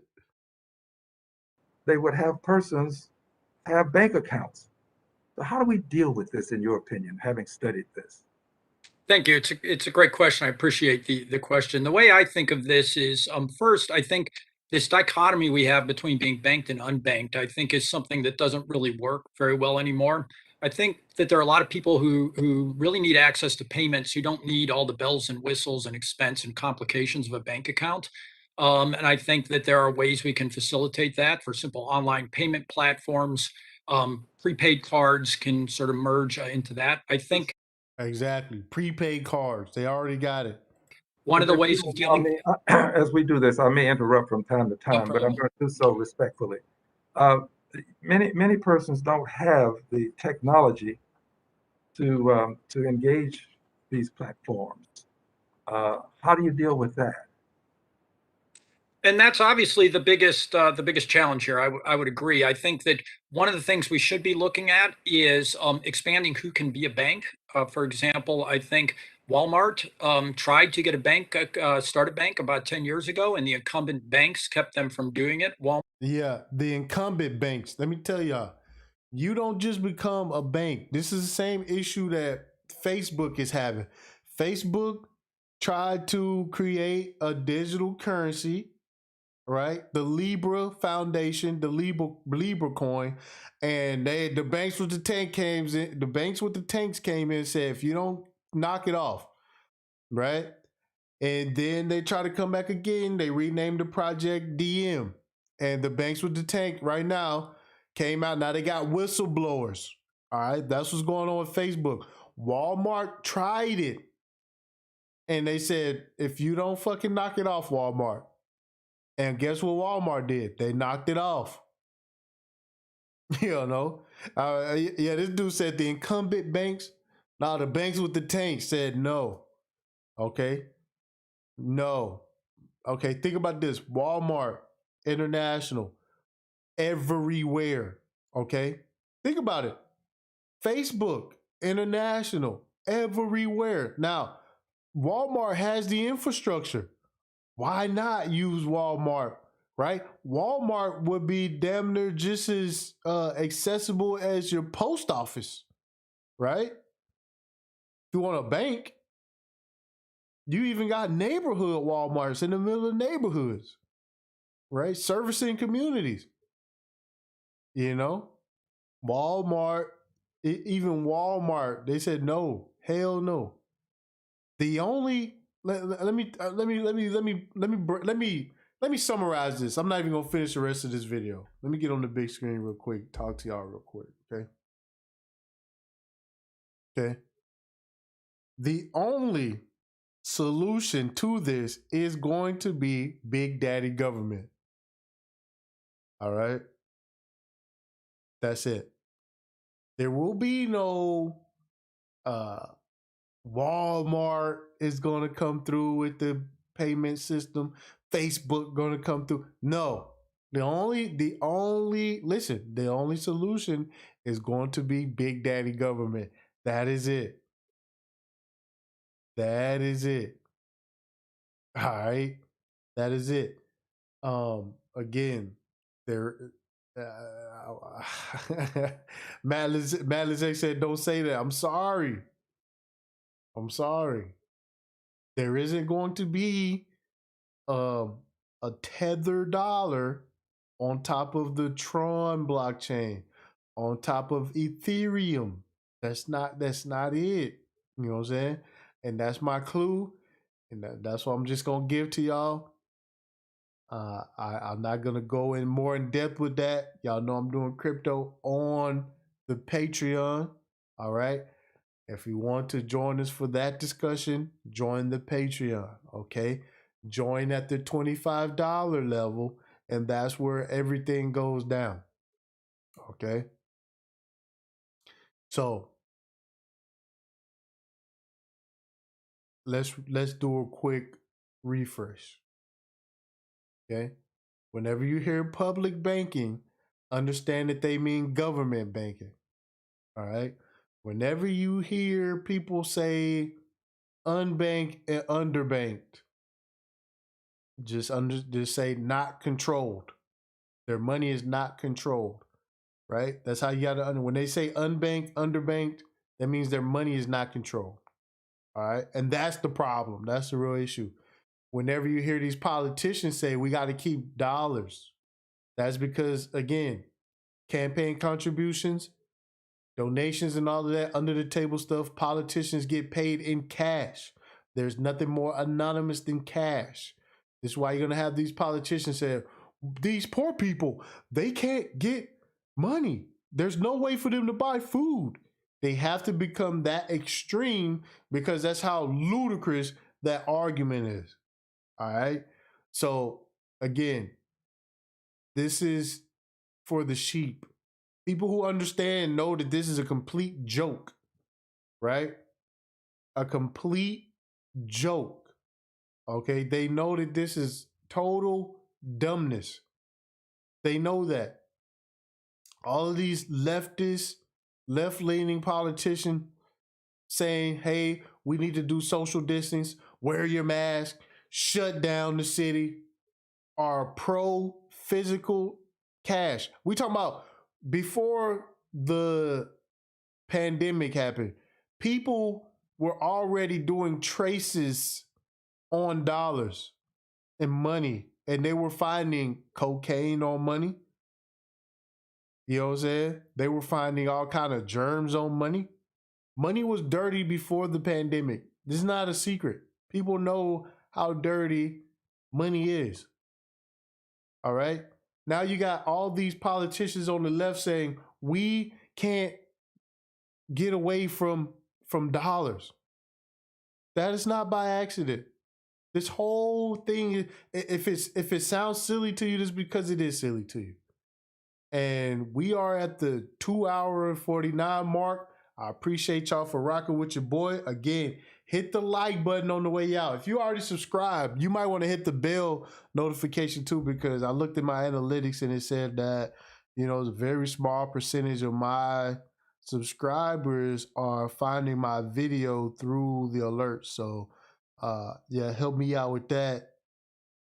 And hit that bell button. Also, if you would like to contribute to the content of the Logic Sphere, the Cash App is at the bottom left part of your screen right now, okay? Because we know how to use these payment systems. We already know how to use payment, you know what I'm saying, processing units outside of banks, all right? Said there's levels to palm greasing. Low levels gets promises, mid levels get cash and votes, and the elites bribes are done with equity and medals.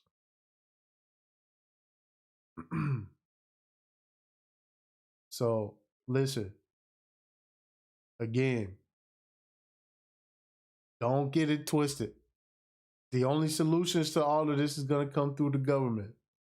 They're all of this talking they doing, it don't matter. The banks with the tanks already said that we're going to run with this. So that's what they're going to do. So that's just that. Again, if you're new to the channel, this is the Logic Sphere. I am your host, TipTycity. Go ahead and hit that subscribe button, hit that like button, and share it with your people. And with that, I'm gone. Peace.